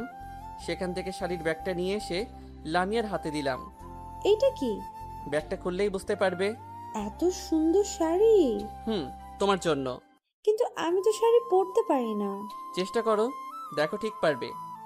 তারপর আমি সেখান থেকে ফ্রেশ হতে চলে গেলাম। ফ্রেশ হয়ে ডাইনিং রুমে চলে আসলাম। ডাইনিং রুমে এসে দেখলাম শুধু আমি ছাড়া সবাই খাওয়া দাওয়া করে চলে গিয়েছে। আমি গিয়ে বসতেই আম্মু আমার জন্য খাবার বেড়ে দিল। সকালের খাবার খেয়ে রুমে চলে আসলাম। রুমের দরজার সামনে আসতেই দেখি লামিয়া শাড়ি পরার চেষ্টা করছে, কিন্তু কিছুতেই পারছে না। আমি লামিয়ার দিকে আর চোখে তাকালাম। লামিয়া আমার দিকে তাকিয়ে বলল, ওই এভাবে তাকিয়েছো কেন? তোমার শাড়ি পরা দেখছি। মজা নিচ্ছ তাই না? মজা নেব কেন? তুমি তো জানো আমি শাড়ি পরতে পারি না, শাড়িটা একটু পরিয়ে দেবে? আমি পারবো না পরাতে। পরিয়ে দাও না প্লিজ। কি আর করব, একে তো মেয়ে মানুষ, তার উপর ঘরের বউ, তার অনুরোধ কি আর ফেলতে পারি। আমি লামিয়ার সামনে চলে আসলাম। লামিয়ার সামনে এসে শাড়িটা নিয়ে লামিয়াকে পরিয়ে দিলাম। শাড়িটা পরানোর সময় হাতের 3 আঙ্গুল দিয়ে ভাঁজ করে কোমরের ভিতর গুজে দিতেই লামিয়া কেমন জানি শিউরিয়ে উঠে আমাকে শক্ত করে জড়িয়ে ধরল। এমন সময় মেঘলা রুমে চলে আসলো। মেঘলাকে দেখেই লামিয়া আমাকে ছেড়ে দিল। দুলা ভাই, আপনি তো বেশ ভালো শাড়ি পরাতে পারেন। তাই বুঝি? হ্যাঁ, তাই তো দেখছি। আপু তোর হয়েছে? দুলা ভাই, তাড়াতাড়ি রেডি হয়ে আসেন, আমি আপনাদের জন্য গাড়িতে বসে অপেক্ষা করছি। আচ্ছা। তারপর মেঘলা রুম থেকে বেরিয়ে গেল। আমরা দুজনে রেডি হয়ে গাড়ির সামনে চলে আসলাম। আমি এবং লামিয়া পিছনে বসে আছি, আর মেঘলা গাড়ি ড্রাইভ করছে। লামিয়াকে নীল শাড়িতে দেখতে যা লাগছে না, লামিয়াকে দেখে আর চোখ ফেরাতে ইচ্ছে করছে না। দেখতে দেখতে লামিয়া আমার কাঁধে মাথা রেখে ঘুমিয়ে পড়ল। লামিয়ার ওই ঘুম জড়ানো মুখটা দেখতে আরো সুন্দর লাগছে। আমি অপলক দৃষ্টিতে শুধু লামিয়ার দিকে তাকিয়ে আছি। হঠাৎ করে করা ব্রেক করাই লামিয়া ঘুম থেকে উঠে পড়ল। সামনে তাকাতেই আমার চোখ কপালে উঠে গেল। আমি মেঘলাকে বললাম, কি হলো মেঘলা, গাড়িটা এখানে দাঁড় করালে কেন? দুলা ভাই, সামনে তাকিয়ে দেখেন। কি দেখবো? দীর্ঘ গাড়ির শাড়ি। চোখ তুলে তাকাতেই মাথাটা ঘুরতে শুরু করলো। সামনে তাকিয়ে দেখি যানবাহনের দীর্ঘ জ্যাম লেগে আছে। শহর এলাকার এটা পুরাতন দৃশ্য। এখানে প্রায়ই এভাবে গাড়ির জ্যাম লেগে থাকে। একবার জ্যাম লাগলে তো আর 1-2 ঘন্টার নিচে ছাড়তেই চায় না। আমি এদিক ওদিক তাকিয়ে আছি। হঠাৎ করে একটি গাড়ির উপর চোখ পড়তেই আমার চোখ আটকে গেল। আমাদের পাশের গাড়িটার দিকে তাকিয়ে দেখি বৃষ্টি গাড়িতে বসে আছে। আমাকে দেখে বৃষ্টি এবং বৃষ্টিকে দেখে আমি গাড়ির কাঁচটা খুলে দিলাম। এদিকে লামিয়া আমাদের দিকে এক দৃষ্টিতে তাকিয়ে আছে। এই যে বউকে নিয়ে এদিকে কোথায় যাচ্ছ? কোথায় আর, বউয়ের বাপের বাড়ি, মানে আমার শ্বশুর বাড়ি। ও, তুমি কোথায় যাচ্ছ? সামনে একটা কাজ ছিল, সেটা সেরে আসছি। বাহ লামিয়া, তোমাকে নীল শাড়িতে তো বেশ সুন্দর লাগছে। এটা ওনার পছন্দ করা শাড়ি। যাই বলো, শাকিলের পছন্দ আছে কিন্তু। কথা বলতে বলতে এক পর্যায়ে জ্যামটা ছেড়ে গেল। গাড়ি আবার তার নিজ গতিতে চলতে শুরু করলো। আমি জানি লামিয়া বৃষ্টির সাথে আমার কথা বলা পছন্দ করে না, কিন্তু কি করব বলেন, প্রথম প্রেম বলে কথা সহজে কি ভোলা যায়? আমি যখন বৃষ্টির সাথে কথা বলছিলাম, লামিয়া তখন আমার দিকে রাগী লোক নিয়ে তাকিয়েছিল। লামিয়ার মনের মধ্যে তখন অন্য একটা ঝড় বইছিল। লামিয়া জানালা দিয়ে বাহিরে তাকিয়ে আছে আর নীরবে 2 চোখের অশ্রু ফেলছে। লামিয়া আমার আর বৃষ্টির কথা বলা একদমই সহ্য করতে পারে না। আর কোনো স্ত্রী বা তার স্বামীর সাথে অন্য একটা মেয়েকে এভাবে ঘনিষ্ঠ হয়ে কথা বললে সহ্য করতে পারে বলেন? আমি লামিয়ার উপর হাত রাখতেই লামিয়া আমার হাতটা সরিয়ে দিল। আমাকে একদম ছোঁয়ার চেষ্টা করবে না। রাগ করছো তাই না? আমি কারো উপর রাগ করি না। আর আমি তোমার কে যে তোমার উপর রাগ করব? তুমি আমার বিয়ে করা বউ। তুমি যদি আমাকে বউ বলেই মানতে, তাহলে আর এমনটা করতে পারতে না। কেমন করলাম? তুমি সেটা ভালো করেই জানো। আর নিজের স্বামী অন্য একজনের সাথে কথা বললে কারই বা ভালো লাগে? কথাটা বলতে বলতে লামিয়ার 2 চোখ বেয়ে অশ্রু নেমে আসলো। লামিয়া আমাকে শক্ত করে জড়িয়ে ধরে আরো উচ্চস্বরে কান্না করতে শুরু করলো। আমি লামিয়াকে আমার বুকে জড়িয়ে নিয়ে ওকে সান্ত্বনা দেওয়ার চেষ্টা করছি। সত্যি তো, নিজের স্বামীর সাথে অন্য একজনকে এভাবে ক্লোজভাবে কথা বলতে দেখলে কারই বা ভালো লাগবে বলেন? লামিয়াকে সান্ত্বনা দেওয়ার কোনো ভাষা যে আমার জানা নেই। দেখতে দেখতে গাড়িটা লামিয়াদের বাসার সামনে চলে আসলো। আপু তোরা যা, আমি গাড়িটা রেখে আসছি। ওকে। লামিয়া ওর 2 চোখের অশ্রু মুছে রুমের সামনে এসে কলিং বেল বাজাতেই লামিয়ার মা, মানে আমার শাশুড়ি মা, এসে দরজা খুলে দিল। আমাদেরকে দেখে সে অনেক খুশি হয়েছে। কিরে মা, কেমন আছিস? আমি ভালো আছি, তোমরা কেমন আছো? আমরাও ভালো আছি। তা জামাইকে নিয়ে এভাবেই দাঁড়িয়ে থাকবি নাকি ভিতরে নিয়ে আসবি? যাচ্ছি, চলো। আমরা রুমের ভিতর ঢুকলাম। আমি জানি লামিয়ার মনের ভিতর এখনো ঝড় বইছে, কিন্তু লামিয়া সেটা প্রকাশ করছে না। বুকে পাথর বেঁধে সবকিছু সহ্য করে নিচ্ছে। রুমে এসে জিনিসপত্র রেখে ওয়াশরুমে চলে গেলাম। ফ্রেশ হয়ে আসতেই মেঘলা রুমে চলে আসলো। মেঘলা এসে বলল, আপু আম্মু তোদের খেতে ডাকছে। তুই যা, আমরা আসতেছি। তাড়াতাড়ি আসিস কিন্তু। যা। মেঘলা রুম থেকে বেরিয়ে গেল। আমি বিছানায় এসে বসে পড়লাম। লামিয়া একবার আমার দিকে তাকিয়ে আবার চোখটা নামিয়ে নিয়ে ড্রেস চেঞ্জ করার জন্য ওয়াশরুমে চলে গেল। ড্রেস চেঞ্জ করে এসে আমার দিকে তাকিয়ে বলল, চলো এবার। কোথায়? কোথায় মানে? ড্রয়িং রুমে। তুমি যাও, এখন আমার ক্ষুধা নেই। ক্ষুধা নেই মানে? খাবে, চলো বলছি। লামিয়া আমাকে এক প্রকার জোর করেই ডাইনিং রুমে নিয়ে গেল। লামিয়ার মতো এমন মায়াবী একটা বউকে রেখে অন্য মেয়ের দিকে তাকানো কি আমার ঠিক হচ্ছে? মেয়েটা আমাকে অনেক ভালোবাসে, আমার কত কেয়ার করে। আজ পর্যন্ত আমাকে না খাইয়ে ও একটা দানাও কোনোদিন মুখে দেয়নি। ওর মতো একটা লক্ষ্মী মেয়েকে রেখে অন্য মেয়ের সাথে সময় কাটানো আমার একদমই ঠিক হয়নি। আমি আর বৃষ্টির সাথে কোনো যোগাযোগই রাখবো না। বৃষ্টিকে নিয়ে আমি আর ভাববো না। লামিয়ার মতো এমন মায়াবী একটা বউকে রেখে অন্য মেয়ের দিকে তাকানো কি আমার ঠিক হচ্ছে? মেয়েটা আমাকে অনেক ভালোবাসে, আমার কত কেয়ার করে। আজ পর্যন্ত কোনো দিন আমাকে না খাইয়েও একটা দানাও মুখে তোলেনি। ওর মতো একটা লক্ষ্মী মেয়েকে রেখে অন্য মেয়ের সাথে সময় কাটানো আমার একদমই ঠিক হয় না। আমি আর বৃষ্টির কথা ভাববো না, ওর সাথে কোনো যোগাযোগও রাখবো না। এসব কথা ভাবতে ভাবতে ডাইনিং রুমে চলে আসলাম। ডাইনিং রুমে এসে লামিয়া আমার পাশের চেয়ারটাতে বসলো। মেঘলা আমাদের জন্য প্লেটে খাবার বেড়ে দিল। খাবার খাওয়ার এক পর্যায়ে হঠাৎ করে আমি বিষম খেলাম। লামিয়া গ্লাসে পানি নিয়ে আমার মুখের সামনে ধরলো। আমি একবার গ্লাসের দিকে তাকিয়ে আবার লামিয়ার মুখের দিকে তাকালাম। লামিয়ার ওই মায়াবী মুখটার দিকে তাকাতেই আমি স্বাভাবিক হয়ে গেলাম। সত্যি অন্যরকম একটা মায়া আছে লামিয়ার মুখে। রাতে বাসার ছাদে বসে আছি আর দূরের ওই মেঘাচ্ছন্ন আকাশটার দিকে তাকিয়ে আছি।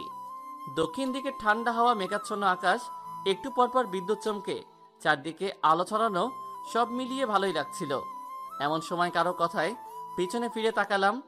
পিছনে তাকিয়ে দেখি লামিয়া দাঁড়িয়ে আছে, হাতে লাল চুড়ি, পায়ে আলতা, ঠোঁটে লিপস্টিক, সব মিলিয়ে বেশ সুন্দর লাগছে লামিয়াকে। এখানে এভাবে দাঁড়িয়ে আছো কেন? রুমে বসে ভালো লাগছিল না, তাই একটু ছাদে আসলাম। ছাদে দাঁড়িয়ে কি করছো? এই মেঘাচ্ছন্ন আকাশটাকে দেখছিলাম। রুমে চলো, আর একটু পর বৃষ্টি নেমে পড়বে। কথাটা বলার সাথে সাথে জোরে একটা বিদ্যুৎ চমকালো। লামিয়া ভয় পেয়ে আমাকে শক্ত করে জড়িয়ে ধরল। মেয়েদের হাড় দুর্বল, তাই এমনটা হয়ে থাকে। কোনো উচ্চ শব্দ পেলেই মেয়েরা চমকে ওঠে। লামিয়ার বেলায়ও তার ব্যতিক্রম হয়নি। দেখতে দেখতে আকাশের বুক থেকে হালকা হালকা বৃষ্টি নামতে শুরু করলো। এদিকে লামিয়া এখন আমাকে জড়িয়ে ধরে আছে। লামিয়া চলো রুমে যাই, আর একটু পর মুষলধারে বৃষ্টি নামতে শুরু করবে। আমি তোমার সাথে বৃষ্টিতে ভিজবো, চলো না দুজন বৃষ্টিতে ভিজি। পাগলামি করো না, বৃষ্টিতে ভিজলে তোমার জ্বর আসবে। আসুক, তাতে কি, আমি বৃষ্টিতে ভিজবো ব্যাস। ঠিক আছে তুমি ভেজো, আমি চললাম। কথাটা বলেই আমি ছাদ থেকে নিচে নেমে আসলাম। লামিয়াও আমার পিছন পিছন নিচে চলে আসলো। আমি জানতাম আমি না ভিজলে লামিয়াও ভিজবে না, আর তাছাড়া এখন ভিজলে জ্বর তো নিশ্চিতভাবে আসবে। রুমে এসে বিছানায় গিয়ে শুয়ে পড়লাম। কিছু সময় পর লামিয়াও এসে আমার পাশে শুয়ে পড়ল। আকাশের বুক চিরে মুষলধারে বৃষ্টি নামতে শুরু করলো। বাহিরের বৃষ্টি ঠান্ডা হাওয়ায় দু চোখে ঘুম চলে আসছে। হঠাৎ করে আবার বিদ্যুৎ চমকালো। লামিয়া ওর বুকের সাথে আমার বুক লাগিয়ে আমাকে শক্ত করে জড়িয়ে ধরে ঘুমিয়ে পড়ল। সকালে ঘুম থেকে উঠে দেখি লামিয়া আমার বুকের উপর মাথা রেখে ঘুমিয়ে আছে। আমি লামিয়ার মাথায় হাত বুলিয়ে দিচ্ছি আর ওর দিকে অপলক দৃষ্টিতে তাকিয়ে আছি। লামিয়াকে যতই দেখছি ততই ওর মায়ায় জড়িয়ে যাচ্ছি। কেন জানি না, লামিয়ার প্রতি আমার ভালো লাগা কাজ করতে শুরু করেছে। ওর মতো একজন নিষ্পাপ মেয়েকে আমি নরপশুর মতো একসময় ধর্ষণ করেছিলাম। এইটা ভাবতেই নিজের উপর নিজেরই রাগ হচ্ছে। এমন সময় কারো কথায় ঘোর কাটলো আমার। এদিকে লামিয়া ঘুম থেকে উঠে পড়ল। দুলা ভাই আসতে পারি? আরে মেঘলা আসো, আপনার জন্য চা নিয়ে এসেছি। টেবিলে রেখে যাও। আচ্ছা দুলা ভাই, একটা কথা বলি। বলো। আপনাদের রোম্যান্সটা দরজা আটকে করলে ভালো হয় না? তুই গেলি এখান থেকে? কথাটা বলতেই মেঘলা চায়ের কাপ টেবিলে রেখে মিষ্টি মিষ্টি হাসতে হাসতে দৌড়ে চলে গেল। এদিকে লামিয়া লজ্জায় বিছানার পাশ থেকে ওড়নাটা নিয়ে শরীরের উপর দিয়ে ওয়াশরুমে চলে গেল। সেই কখন থেকে ডাইনিং রুমে সকলে বসে আছি। লামিয়ার বাবা মানে আমার শ্বশুর মশাইয়ের জন্য। এদিকে আমার ক্ষুধায় পেট জ্বলে যাচ্ছে। এখন পর্যন্ত তার আসার কোনো নাম গন্ধই নেই। ওই তো উনি চলে এসেছেন। লামিয়ার বাবা এসে আমার সামনের চেয়ারটাতে বসলো। কিরে, জামাইকে এখনো পর্যন্ত খাবার দিসনি কেন? আব্বু দুলাভাই বলছিল আপনার সাথে খাবে। তাই বলে এত সময় বসিয়ে রাখবি? না বাবা, ঠিক আছে। জামাইকে খেতে দে। দিচ্ছি আব্বু। মেঘলা সকলের জন্য খাবার বেড়ে দিল। যে যার মতো করে খাবার খেতে শুরু করলো। খাওয়া দাওয়ার এক পর্যায়ে আমার শ্বশুর বাবা বলল, মেঘলা শোন। জি আব্বু বলো। বিকালে লামিয়া এবং জামাইকে নিয়ে আমাদের গ্রামের বাড়িতে বেড়াতে যাবি? কেন আব্বু? এই সময় সেখানে বসন্তের মেলা বসে। লামিয়া এবং জামাইকে বসন্তের মেলাটা ঘুরিয়ে দেখাবি। ওয়াও আব্বু, তাহলে তো ভালোই হয়। এই সুযোগে দাদি, ফুপি এবং চাচা চাচির সাথে কয়েকটা দিন কাটানোও যাবে। কিন্তু আব্বু, সে তো অনেক দূর। তাতে কি হয়েছে? গাড়ি আছে, গাড়ি নিয়ে যাবি। জামাই, এই নাও গাড়ির চাবি। এইটা আমাকে দিচ্ছেন কেন বাবা? গাড়িটা তুমি ড্রাইভ করে নিয়ে যাবে। বসন্ত মেলা। বসন্তের শুরুতেই এই মেলাটা হয়ে থাকে। এখানে নানা রঙের নানা পেশার মানুষ বেড়াতে আসে। বসন্ত মেলায় বিভিন্ন রকমের ফুল, শীতের পিঠা সহ আরো অনেক কিছু পাওয়া যায়। সাধারণত বসন্তের সৌন্দর্যকে সবার মাঝে ছড়িয়ে দিতে এই মেলা উদযাপিত হয়। সেই কখন থেকে গাড়ির ভিতরে বসে আছি, এখন পর্যন্ত ওদের আসার কোনো চিহ্ন মাত্র দেখছি না। মেয়ে মানুষ এইরকমই, একবার সাজতে বসলে আর উঠতেই চায় না। জানি না আর কত সময় এভাবে বসে থাকতে হবে। বেশ কিছু সময় অপেক্ষা করার পর লামিয়া এবং মেঘলা চলে আসলো। দুজনকে দেখতে যা লাগছে না, দেখে মনে হচ্ছে যেন দুটো ডানাকাটা পরি আকাশ থেকে মাটিতে নেমে এসেছে। ওদেরকে দেখে প্রশংসা না করে পারলাম না। গাড়ির কাছে এসে মেঘলা বলল, এই যে দুলাভাই, এমন করে কি দেখছেন? তোমাকে। আমাকে আবার দেখার কি হলো? শাড়িতে তোমাকে বেশ লাগছে কিন্তু। তাই নাকি দুলাভাই? তাই তো দেখছি। আমার দিকে চোখটা না দিয়ে আপনার বউয়ের দিকে দেন। তুমি তো আমার সেকেন্ড বউ। কি বলছেন? তাই তো। বউয়ের ছোট বোন মানে শালিকা, তো বউয়ের মতোই তো, তাই না? হয়েছে, আর মজা করতে হবে না, এবার চলো। চলো। তারপর গাড়িটা স্টার্ট করলাম। গাড়িটা নিজ গতিতে চলছে। নানা রঙের মানুষের নানা জায়গায় ছুটে চলার পথ একটাই। এখানে বিভিন্ন গাড়ি বিভিন্ন গতিতে ছুটে চলেছে। প্রায় 3 ঘন্টা অপেক্ষার পর হাইওয়ে পেরিয়ে গ্রামের লোকাল রাস্তায় ঢুকলাম। গ্রামের রাস্তায় পথ চলার মজাটাই অন্যরকম। চারিদিকে মনোমুগ্ধকর প্রাকৃতিক সৌন্দর্য। কৃষক ফসলি জমিতে ফসল ফলাচ্ছে। গাছে গাছে বসন্তের ফুল ফুটে রয়েছে। পাখিরা কিচির মিচির করে ডাকছে। সব মিলিয়ে ভালোই লাগছিল। হঠাৎ করে একটা পিচ্চি মেয়ে হাতে ফুলের ঝুড়ি নিয়ে রাস্তার একপাশে দাঁড়িয়ে গাড়িটা থামানোর জন্য হাত দিয়ে ইশারা দিল। মেয়েটার পরনে একটা লাল জামা। জামাটার বিভিন্ন জায়গায় সেলাই করা এবং অনেক ময়লা জমানো। আমি গাড়িটা দাঁড় করালাম। গাড়িটা দাঁড় করিয়ে গ্লাসটা খুলে দিতেই মেয়েটা বলল, ভাইয়া, আপুদের জন্য দুটো ফুল নেন না। আমাদের তো এখন ফুল লাগবে না। নেন না ভাইয়া, আজ একটা ফুলও বিক্রি হয়নি। ঘরে আমার অসুস্থ মা রয়েছে। ফুলগুলো বিক্রি করে মার জন্য কিছু খাবার নিয়ে যেতে হবে। তুমি খেয়েছো? না ভাইয়া, আমি খেলে মার জন্য ওষুধ নিয়ে যেতে পারবো না। বাড়িতে তোমার কে কে আছে? একমাত্র মা ছাড়া আমার আর কেউ নেই। তোমার বাবা নেই? না, আমার জন্মের 2 বছর পরই বাবা মারা গেছে। মেয়েটার কথাগুলো শুনে অজান্তেই চোখের কোণা দিয়ে অশ্রু চলে আসলো। আমি মানিব্যাগ থেকে 1000 টাকার 2টা নোট বের করে মেয়েটার হাতে দিলাম। ভাইয়া, এত টাকা দিচ্ছেন কেন? আমার ফুলের দাম তো মাত্র 50 টাকা। এই টাকাগুলো দিয়ে তুমি রেস্টুরেন্টে গিয়ে কিছু খেয়ে তোমার মায়ের জন্য খাবার এবং ওষুধ নিয়ে যাবে। না ভাইয়া, এই টাকাগুলো আমি নিতে পারবো না। কেন? আমার মা বলেছে কারো কাছ থেকে যেন বিনা কাজে কোনো টাকা না নেই। বড় ভাই থেকে টাকা নিতে কোনো কাজ করার প্রয়োজন হয় না বলেই পিচ্চিটার হাতে টাকাগুলো দিয়ে চলে আসলাম। আমাদের গাড়িটা যতদূর পর্যন্ত দেখে যাচ্ছিল, পিচ্চিটা তত দূর পর্যন্ত আমার দিকে অবাক দৃষ্টিতে তাকিয়েছিল। আজকালকার দিনে কয়জনই বা ওদের মতো অসহায় মানুষদের কথা ভাবে? সবাই শুধু তাদের তুচ্ছ তাচ্ছিল্য করে। কেউ তাদের দিকে করুণার দৃষ্টিতেও তাকায় না। সবাই তাদেরকে ঘৃণার দৃষ্টিতে দেখে। আরো কিছু পথ চলার পর গাড়িটা লামিয়াদের গ্রামের বাড়িতে ঢুকালাম। বাহ, গাড়িটা বেশ সুন্দর দেখতে তো। বাড়ির চারদিকটা ঘিরে নারিকেল এবং সুপারি গাছ। গেটের সামনে বিভিন্ন রকমের ফুলের গাছ। বাড়ির পাশে বিশাল বড় একটা পুকুর। বাড়িটাকে দেখে মনে হচ্ছে প্রকৃতি যেন তার সব সৌন্দর্য এখানে উজাড় করে দিয়েছে। আরে লামিয়া, তোরা কখন আসলি? এই তো মাত্র আসলাম। আসতে কোনো অসুবিধা হয়নি তো? না চাচি আম্মা। মা দেখেন কারা এসেছে। কি হয়েছে বৌমা? এত ডাকাডাকি করতেছো কেন? ও মা গো, এ কি দেখছি? এতদিন পর তোদের দাদির কথা মনে পড়লো? না দাদি, তোমার কথা তো আমাদের সব সময় মনে পড়ে। আমি গাড়িটা রেখে এসে লামিয়ার পাশে দাঁড়ালাম। আসসালামু আলাইকুম। ওয়ালাইকুম আসসালাম। আরে নাতনি জামাই যে, কেমন আছো ভাই? আমি ভালো আছি, আপনি ভালো আছেন তো? আমার আর ভালো থাকা, এই অসুস্থ শরীর নিয়ে ভালোভাবে হাঁটা মেলাও করতে পারি না। লামিয়া, জামাইকে নিয়ে আসবি, একটাবার ফোন করে বলবি না? তোমাদের জামাইকে গ্রামের বসন্ত মেলা দেখাতে নিয়ে আসলাম। ভালো করছিস, এখন তোরা রুমে যা। তারপর আমরা সকলে রুমে চলে আসলাম। অনেকটা পথ জার্নি করে এসেছি, শরীরটা অনেক খারাপ লাগছে, তাই একটু বিশ্রাম নেওয়ার জন্য বিছানায় শুয়ে পড়লাম। শুয়ে থাকতে থাকতে কখন যে ঘুমিয়ে পড়েছি বুঝতেই পারিনি।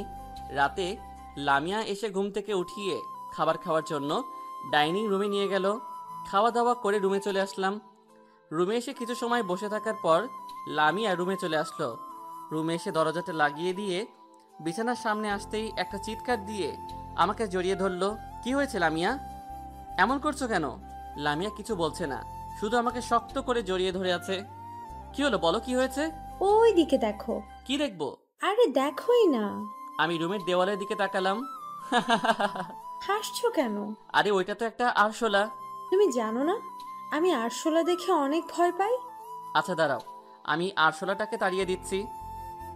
আমি লামিয়াকে আমার বুকে জড়িয়ে নিয়ে ঘুমিয়ে পড়লাম। আমাদেরকে দেখে মনে হচ্ছে যেন দুটি মনের একটি দেহ। সকালে ঘুম থেকে উঠে ফ্রেশ হয়ে হালকা কিছু নাস্তা করে নিলাম। নাস্তা করার পর বাড়ির পাশের পুকুরটাতে বসে আছি আর বিভিন্ন প্রজাতির মাছের দল বেঁধে চলা দেখছি। বেশ কিছু সময় পর মেঘলা সেখানে আসলো। মেঘলা এসে বলল, দুলাভাই চলেন। কোথায়? আর একটু পর আমরা মেলাতে ঘুরতে যাব, আপনি রেডি হয়ে নিন। আচ্ছা চলো। আমরা রুমে চলে আসলাম। রুমে আসতেই আমি টাসকি খেয়ে গেলাম। দেখি লামিয়া একটা হলুদ রঙের শাড়ি পরে মাত্র ওয়াশরুম থেকে বের হলো। লামিয়াকে দেখে মনে হচ্ছে যেন বসন্ত তার সব সৌন্দর্য ওর মাঝে উজাড় করে দিয়েছে। লামিয়ার পরনে হলুদ রঙের শাড়ি, হাতে লাল রঙের চুড়ি, পায়ে আলতা, ঠোঁটে লিপস্টিক, সব মিলিয়ে বেশ সুন্দর লাগছে। আমিও আর দেরি না করে তাড়াতাড়ি রেডি হয়ে নিলাম। মেলায় যাওয়ার সময় লামিয়ার ওর চাচাতো বোন নীলাকে সাথে করে নিয়ে গেল, কারণ এই গ্রামের সবকিছু নীলার চেনা। ওকে সাথে করে নিয়ে গেলে উপকার ছাড়া অপকার হবে না। লামিয়া, মেঘলা, নীলা গাড়িতে বসে আছে আর আমি গাড়িটা ড্রাইভ করে নিয়ে যাচ্ছি। কিছু পথ চলার পর আমরা মেলায় চলে আসলাম। গাড়িটা একটু সাইডে রেখে এসে সবাইকে নিয়ে মেলার ভিতর ঢুকলাম। মেলায় ঢুকে ওরা নিজেদের মতো করে কেনাকাটা করছে আর আমি মেলার একপাশে এসে ঘোরাঘুরি করছি। হঠাৎ করে আমার চোখে পড়ল একটা সাদা রঙের ঝিনুকে নূপুরের উপর। নূপুরটাকে দেখতে বেশ সুন্দর লাগছে। এই নূপুর দুটি লামিয়ার পায়ে অনেক সুন্দর মানাবে। আমি দোকানদারকে নূপুরটা দেখিয়ে বললাম, ভাইয়া ওই নূপুরটা দেখি তো। কোনটা এটা? হ্যাঁ ওটাই। এই নিন। এটার দাম কত ভাইয়া? জি, এটার দাম 500 টাকা। ওকে, এটা প্যাক করে দিন।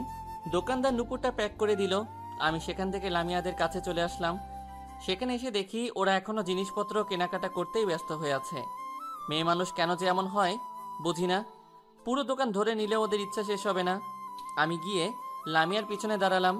লামিয়ার পিছনে দাঁড়িয়ে বললাম, তোমাদের হলো? আর একটু দুলাভাই।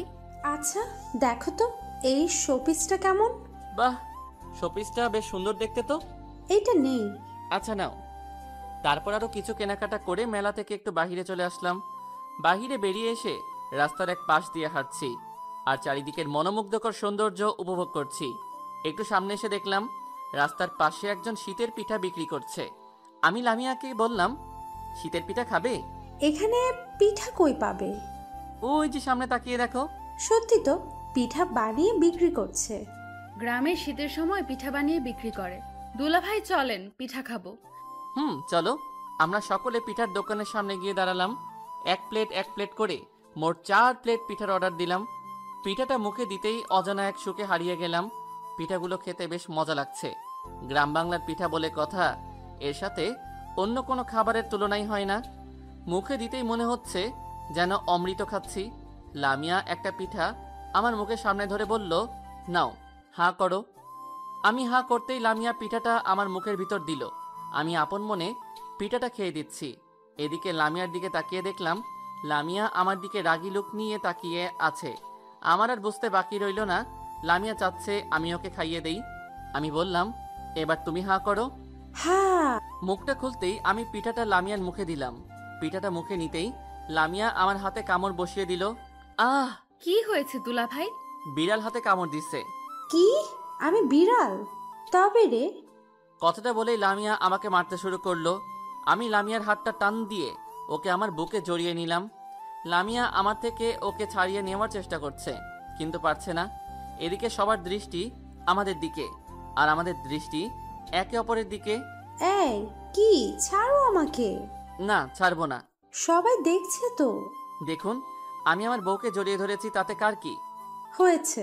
আর বউয়ের অধিকার দেখানো লাগবে না, এবার চলো।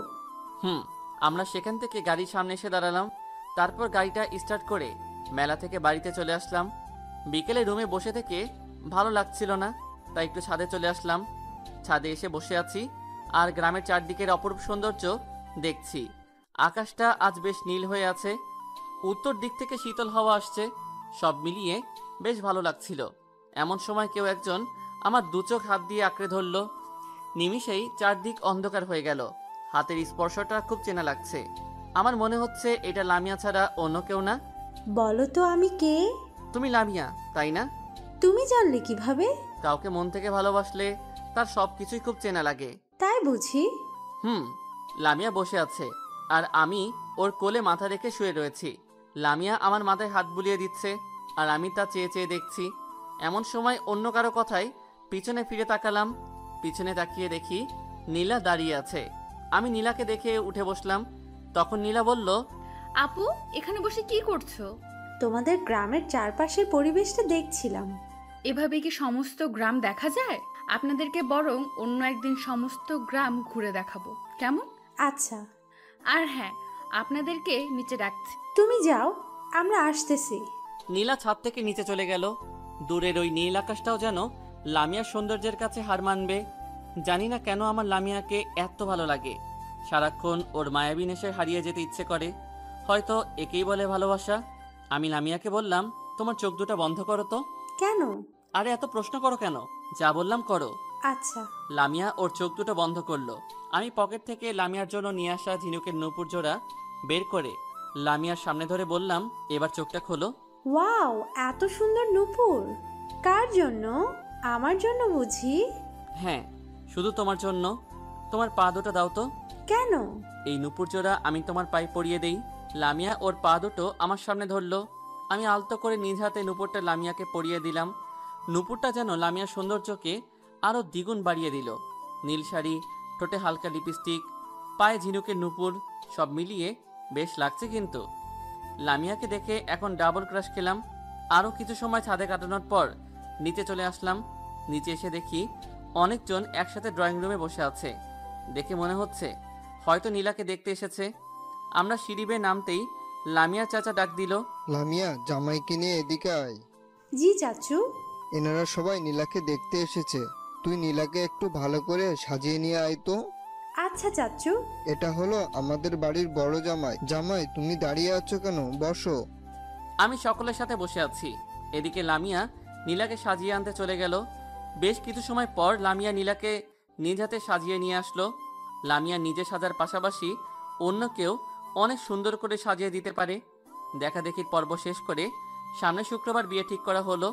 রাতে আমি বারান্দার গ্রিল ধরে দাঁড়িয়ে ওই দূর আকাশের চারটার দিকে তাকিয়ে আছি আর লামিয়াকে ধর্ষণ করার কথাগুলো ভাবছি। আমি যদি নেশা না করতাম তবে আজ লামিয়াকে ধর্ষিতা হয়ে বাঁচতে হতো না একজন ধর্ষকের স্ত্রী হয়ে। পৃথিবীতে সবচেয়ে বেশি কষ্টের হলো ধর্ষিতা হয়ে জীবন ধারণ করা। আমার একটা বড় ভুলের জন্য আজ লামিয়াকে ধর্ষিতা হয়ে বাঁচতে হচ্ছে। এসব কথা ভাবতে ভাবতে কখন যে দু চোখের কোণা দিয়ে পানি চলে এসেছে বুঝতেই পারিনি। এমন সময় কারো কথায় বাস্তবে ফিরলাম। দরজার সামনে তাকিয়ে দেখি লামিয়া দাঁড়িয়ে আছে। এখানে দাঁড়িয়ে কি করছো? তেমন কিছু না, দূর আকাশের ওই চাঁদটাকে দেখছিলাম। তোমার চোখে পানি কেন? এইদিকে অনেক সময় তাকিয়েছিলাম তো, তাই হয়তো চোখের কোণায় পানি চলে এসেছে। আচ্ছা, তোমার রাতের তারা দেখতে কেমন লাগে? অনেক ভালো। আজকে সারা রাত আমরা বারান্দায় বসে তারা দেখতে দেখতে কাটাবো। তুমি দেখো, আমার খুব ঘুম পাচ্ছে, আমি ঘুমাবো। ঠিক আছে, যাও, তোমাকে থাকতে হবে না। আমি তোমার কে যে তুমি আমার কথা শুনবে? কথাটা বলেই লামিয়া রাগী লুক নিয়ে অন্যদিকে ঘুরে রইল। ওর দু চোখ দেখে মনে হচ্ছে আর কিছু সময় পর দু চোখ দিয়ে অশ্রু ঝরতে শুরু করবে। আমি একটু সামনের দিকে এগিয়ে ডান হাত দিয়ে লামিয়াকে আমার বুকের উপর রেখে বললাম, রাগ করছো? না, আমি কি কারোর সাথে রাগ করতে পারি? আমি তো তোমার সাথে মজা করলাম। আজ সারা রাত আমরা এখানেই কাটাবো। সত্যি? আচ্ছা, আমি যদি মরে যাই তবে তুমি কি করবে? এই সব কথা ভুলেও মুখে আনবে না। লামিয়া আমার বুকে মাথা রেখে আমাকে জড়িয়ে ধরে বসে আছে। আমি জানি যদি আমি এখন লামিয়ার সাথে থাকতে রাজি না হতাম তবে লামিয়া সারাটা রাত কান্না করত। লামিয়াকে বড্ড বেশি ভালোবেসে ফেলেছি। ভালোই লাগে ওর ওই দুষ্টু মিষ্টি খুনসুটিগুলো। ধীরে ধীরে ওর মায়ায় নিজেকে সম্পূর্ণ জড়িয়ে ফেলেছি। সারাটা জীবন ওর মায়ায় নিজেকে জড়িয়ে রাখতে চাই। কথাগুলো বলতে বলতে কখন যে লামিয়া ঘুমিয়ে পড়েছে বুঝতেই পারিনি। আমি লামিয়াকে কোলে তুলে নিয়ে এসে খাটে শুইয়ে দিলাম। লামিয়াকে শুইয়ে রেখে ওর পাশে আমিও শুয়ে পড়লাম। সকালে ঘুম থেকে উঠে দেখি লামিয়া রুমে নেই। কিছু সময় পর লামিয়া শাওয়ার নিয়ে বেরিয়ে আসলো। লামিয়াকে দেখে আর লোভ সামলে রাখতে পারলাম না। লামিয়া আমার কাছে আসতেই ওকে টান দিয়ে আমার বুকের উপর ফেলে দিলাম। কি করছো? ছাড়ো, আমি এইমাত্র শাওয়ার নিয়ে আসলাম। এখন কিচ্ছু করো না প্লিজ। আমি লামিয়ার কোনো কথাই শুনছি না, শুধু আমার ঠোঁট দুটাকে লামিয়ার ঠোঁটের সামনে নিয়ে যাচ্ছি। আমার ঠোঁট লামিয়ার ঠোঁটের সামনে নিতেই ওর নিঃশ্বাস দ্বিগুণ বেড়ে গেল। লামিয়া আমাকে ধাক্কা দিয়ে নিজেকে ছাড়িয়ে দৌড়ে পালিয়ে গেল। ইস, আর একটু হলেই লামিয়ার ঠোঁটের স্বাদ নিতে পারতাম। একটু সময়ের জন্য সুযোগটা মিস হয়ে গেল। বিকেলে আমি লামিয়াকে নিয়ে গ্রামের আঁকাবাঁকা পথ ধরে হাঁটছি আর গ্রামের অপরূপ সৌন্দর্য উপভোগ করছি। দেখতে দেখতে অনেকটা পথ একসাথে চললাম। আরো কিছু পথ চলার পর লামিয়া বলল, আমাকে একটু কোলে তুলে নাও। লোকে কি ভাববে? কেউ কিছুই ভাববে না। নাও না প্লিজ। আমি পারবো না। যাও, নিতে হবে না। কথাটা বলেই লামিয়া দ্রুত হাঁটতে শুরু করলো। লামিয়ার সামনে আর আমি ওর পিছনে হাঁটতেছি। কিছু পথ চলার পর লামিয়া নিমিষেই মাথা ঘুরে মাটিতে পড়ে গেল। আমি লামিয়ার এমন অবস্থা দেখে থমকে দাঁড়ালাম। লামিয়া দ্রুত হাঁটতে শুরু করলো। লামিয়ার সামনে আর আমি ওর পিছনে হাঁটতেছি। কিছু পথ চলার পর লামিয়া নিমিষেই মাথা ঘুরে মাটিতে পড়ে গেল। আমি লামিয়ার এমন অবস্থা দেখে থমকে দাঁড়ালাম। দৌড়ে লামিয়ার কাছে চলে আসলাম। লামিয়ার এমন অবস্থা দেখে বুকের বাম পাশটা কেঁপে উঠল। আমি বললাম, লামিয়া, কি হয়েছে তোমার? ওঠো, এমন করে মাটিতে পড়ে গেলে কেন? তোমার কিছু হলে আমি বাঁচবো কি নিয়ে? লামিয়া, ওঠো। আমি লামিয়াকে কোলে তুলে নিয়ে দ্রুত বাড়িতে আসছি। এমন সময় লামিয়া আমাকে চোখ টিপ মারলো। লামিয়া না অজ্ঞান হয়ে গিয়েছে, তবে আমাকে চোখ টিপ মারলো কিভাবে? তার মানে ও আমার সাথে এত সময় মজা করছিল। একটা মুচকি হাসি দিয়ে লামিয়া বলল, কেমন দিলাম? ভয় পেয়েছো? এমন মজা করার কোনো মানে হয়? যত সব আজাইরা। কথাটা বলেই আমি লামিয়াকে ছেড়ে দিলাম। লামিয়াকে ছেড়ে দিতেই ও সোজা মাটিতে পড়ে গেল। আমি সেখান থেকে হাঁটতে শুরু করলাম। মাটিতে পড়েই লামিয়া বলল, ও মা গো, আমার কোমরটা মনে হয় ভেঙে গেল। আমি লামিয়ার কথায় কান্না দিয়ে হেঁটেই চলেছি। কিছু দূর যাওয়ার পর লামিয়া দৌড়ে এসে আমাকে পেছন থেকে জড়িয়ে ধরল। আমি লামিয়াকে সরিয়ে নেওয়ার চেষ্টা করছি, কিন্তু লামিয়া ছাড়ছেই না, শুধু আমাকে শক্ত করে জড়িয়ে ধরে আছে। লামিয়া, কি করছো? ছাড়ো, সবাই দেখছে তো। না, ছাড়বো না। আগে বলো, তুমি আমাকে ভালোবাসো? ভালোবাসি। কাকে? আমাকে যে পেতনিটা এখন জড়িয়ে ধরে আছে তাকে। কি? আমি পেতনি? তবে রে। আমাকে আর পাইকে। কথাটা বলেই দিছি একটা দৌড়। এক দৌড়ে বাড়িতে চলে এসেছি। লামিয়াও আমার পেছন পেছন দিছে দৌড়। আস্তে আস্তে সোজা রুমে চলে আসলাম। লামিয়া ওর নিজের উপর ব্যালেন্স রাখতে না পেরে সোজা আমার উপর এসে পড়লো, আর আমি পড়লাম খাটের উপর। আমি নিচে আর লামিয়া উপরে। আমি পাশে শুয়ে লামিয়াকে নিচে ফেললাম। এবার কই যাবা চান্দু? এই, ছাড়ো। ছাড়বো বলে তো ধরিনি। ছাড়ো বলছি। এখন সব সুদে আসলে পুষিয়ে নেব। না, ছাড়ো তো। আমি আমার ঠোঁট দুটা লামিয়ার ঠোঁটের সাথে লাগিয়ে দিলাম। ঠোঁট লাগিয়ে আলতো করে লামিয়ার কোমরে হাত রাখলাম। কোমরে হাত রাখতেই লামিয়া আমাকে আরো শক্ত করে জড়িয়ে ধরলো। বাকিটুকু ইতিহাস। পরের দিন নীলাকে সাথে নিয়ে আমি, লামিয়া আর মেঘলা গ্রামটা ঘুরে দেখতে বের হয়েছি। গ্রামের মেঠো পথ ধরে হেঁটে চলেছি 4 জন। রাস্তার এক পাশ ধরে নীলা আর মেঘলা হাঁটছে, অন্য পাশ ধরে হাঁটছি আমি আর লামিয়া। গ্রামের অপরূপ সৌন্দর্য দেখতে দেখতে আমরা যমুনা নদীর তীরে এসে পৌঁছালাম। এখানে দিনে বিভিন্ন জায়গা থেকে বিভিন্ন মানুষ বেড়াতে আসে, যার ফলে এই এলাকাকে ঘিরে বিভিন্ন রকমের খাবারের দোকান বসেছে। আমি বললাম, ঝালমুড়ি খাবে? কই ঝালমুড়ি? ওই যে দূরে। চলো। আমরা সকলে ঝালমুড়ির দোকানের সামনে গিয়ে দাঁড়ালাম। 20 টাকার 20 টাকার করে মোট 4 জায়গায় অর্ডার দিলাম। সেখান থেকে একটু দূরে এসে বাদাম কিনে নদীর তীরে এসে বসলাম। ওদেরকে নিয়ে নদীর তীরে বসে আছি আর নদীর বয়ে চলা দেখছি। নদী কত নিষ্ঠুর, এর মাঝে হাজারো মানুষের চাওয়া পাওয়া ভেঙে নিঃশেষ হয়ে যায়। সেখানে বসে বেশ কিছু সময় কাটানোর পর আমরা বাসায় চলে আসলাম। আজ শুক্রবার নীলার বিয়ে। নীলার বিয়ের জন্য বাড়িতে অনেক আত্মীয় স্বজন এসেছে। লামিয়ার বাবা মাও এই বিয়েতে এসেছে।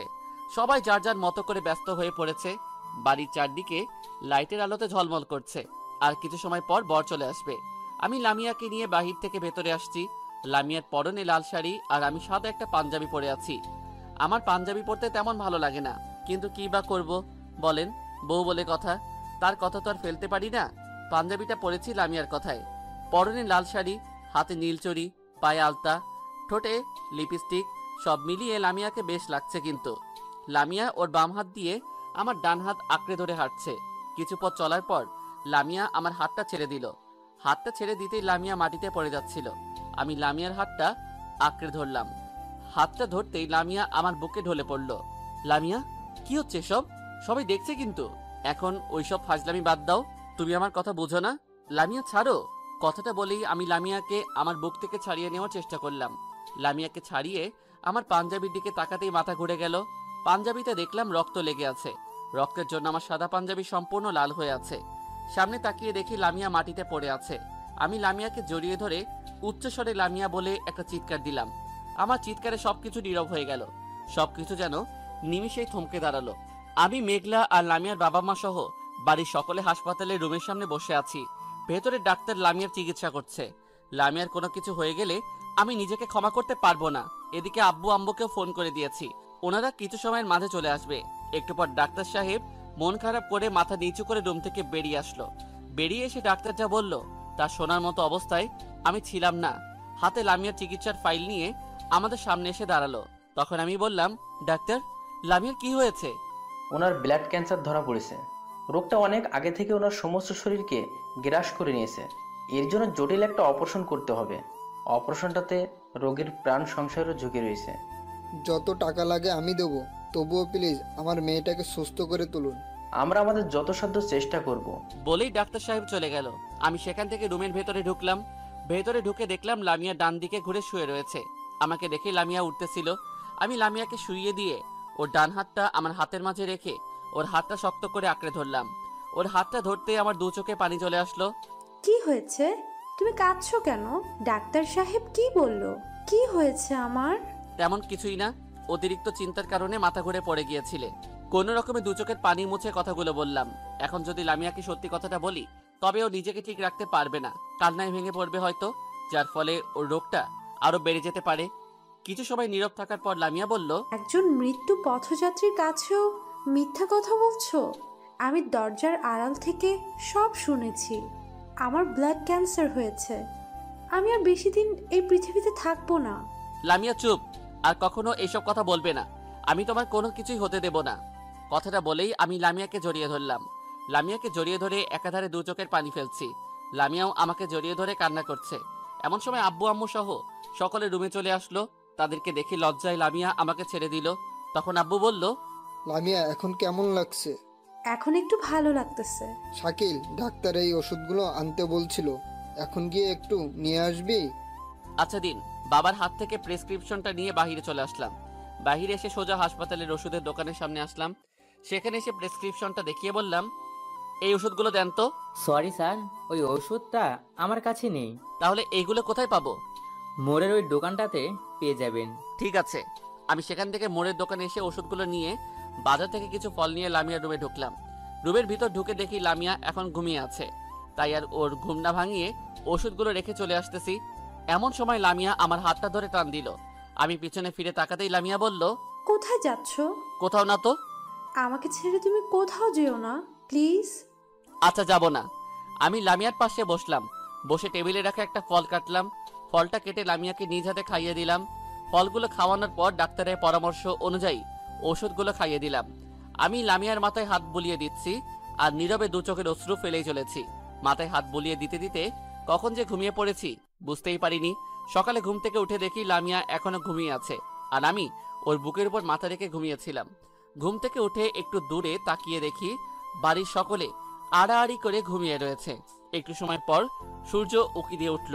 আমি বাইরে গিয়ে পাশের রেস্টুরেন্ট থেকে সকলের জন্য খাবার নিয়ে আসলাম। খাবার নিয়ে এসে দেখি সকলে ঘুম থেকে মাত্র উঠেছে, কিন্তু লামিয়া এখনো ঘুমিয়ে আছে।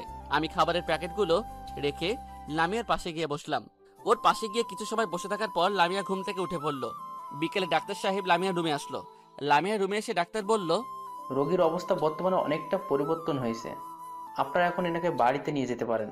পরে আমরা অপারেশনের তারিখ আপনাদের জানিয়ে দেব, তখন আপনারা রোগীকে নিয়ে চলে আসবেন, কেমন? ঠিক আছে ডাক্তার। আমরা সকলে লামিয়াকে নিয়ে বাসায় চলে আসলাম। আল্লাহ, লামিয়ার যদি কিছু একটা হয়ে যায় তবে আমি বাঁচবো কিভাবে? আমি তো একটা মুহূর্ত লামিয়াকে ছাড়া চলতে পারবো না। লামিয়া যদি সত্যি মারা যায় তবে? না, আমি এসব কি ভাবছি? লামিয়ার কিছুই হবে না, আমি ওর কিছুই হতে দেব না। হে আল্লাহ, তুমি প্লিজ আমার থেকে লামিয়াকে আলাদা করে দিও না। ওকে ছাড়া যে আমার জীবন একেবারেই অচল। বারান্দার গ্রিলে হাত দিয়ে ওইসব কথা ভাবছি আর নীরবে চোখের পানি ফেলেছি। এমন সময় কাঁধের উপর কারো হাতের স্পর্শ অনুভব করলাম। কাঁধে হাত রাখতে আমি চমকে উঠলাম। পিছনে তাকিয়ে দেখি আব্বু দাঁড়িয়ে আছে। কিরে, তোর চোখে পানি কেন? কিছু না আব্বু, এক দৃষ্টিতে সামনে তাকিয়ে আছি তাই হয়তো। তুই সবার চোখকে ফাঁকি দিতে পারলেও আমার চোখকে ফাঁকি দিতে পারবি না। চিন্তা করিস না, লামিয়ার কিছু হবে না, আমরা ওর কিছু হতেই দেব না। তাই যেন হয় আব্বু। কথাটা বলে আমি আব্বুকে শক্ত করে জড়িয়ে ধরিয়ে কান্না করে ফেললাম। আব্বু আমাকে জড়িয়ে ধরে নীরবে দু চোখের অশ্রু ফেলছে। এই মুহূর্তে লামিয়া রুমে চলে আসলো। লামিয়াকে দেখেই দু চোখের অশ্রু মুছে ফেললাম। আমাদের দিকে কিছু সময় তাকিয়ে থাকার পর লামিয়া বলল, আব্বু, আপনি এখানে আর আমি আপনাকে সারা বাড়ি খুঁজে বেড়াচ্ছি। কেন বৌমা? আজ আমি নিজের হাতে সব রান্না করেছি আপনাদের সবাইকে খাওয়াবো বলে। খাবো তো, আমার মায়ের হাতের রান্না বলে কথা। আজ আমি পেট পুড়ে খাবো। এই যে, তুমিও দাঁড়িয়ে থেকো না, খাবে, চলো। আমরা সকলে খাবার টেবিলে চলে আসলাম। লামিয়া আমাদের সকলের জন্য খাবার বেড়ে দিল। আমি খাবার নিয়ে টেবিলে বসে খাবারের প্লেটের ভিতর হাত রেখে আঙুল দিয়ে আওড়াচ্ছি আর একাধারে লামিয়ার দিকে তাকিয়ে আছি। আল্লাহ, তুমি এত নিষ্ঠুর কি করে হলে? ওর মতো এমন মায়াবিনী একটা মেয়েকে কেন এত কষ্ট দিচ্ছ? তুমি ওর রোগটা আমাকে দিলে না কেন? আমি তো একজন ধর্ষক। তোমার শাস্তি দেওয়ার হয়তো আমাকে দিতে, ওকে কেন এমন শাস্তি দিচ্ছ? তুমি ওকে সম্পূর্ণ সুস্থ করে দাও প্লিজ। লামিয়াকে আমার থেকে আলাদা করে দিও না। খাবারের প্লেট সামনে নিয়ে এইসব কথা ভাবছি। এমন সময় লামিয়ার কথায় বাস্তবে ফিরলাম। তুমি এমন করে কি ভাবছো? কই কিছু না তো। বেশি সময় খাবার সামনে নিয়ে বসে থাকতে হয় না, তাড়াতাড়ি খেয়ে নেও। খাচ্ছি। আমি কিছুটা খাবার খেয়ে হাত ধুয়ে রুমে চলে আসলাম। রুমে এসে বারান্দার গ্রিলে হাত দিয়ে ওই দূর আকাশে তারাটার দিকে তাকিয়ে আছি। হয়তো আর কয়েকটা দিন পর তারাগুলোর মাঝে লামিয়াকে খুঁজে বেড়াতে হবে, তারাগুলোর সাথে কথা বলে কাটাতে হবে, হয়তো অজস্র রাত। বারান্দায় বসে আরো কিছু সময় কাটানোর পর রুমে এসে শুয়ে পড়লাম। তার কিছু সময় পর লামিয়া এসে আমার পাশে শুয়ে পড়লো। দুজনে নীরব হয়ে শুয়ে রয়েছি। কিছু সময় নীরব থাকার পর লামিয়া বলল, আমাকে একটু শক্ত করে জড়িয়ে ধরবে? আর বেশি দিন তো আমি এই পৃথিবীতে থাকবো না। এই কয়েকটা দিন আমি তোমার ভালোবাসা নিয়ে বাঁচতে চাই। তুমি দিবে না তোমার বুক ভরা ভালোবাসা? দেব।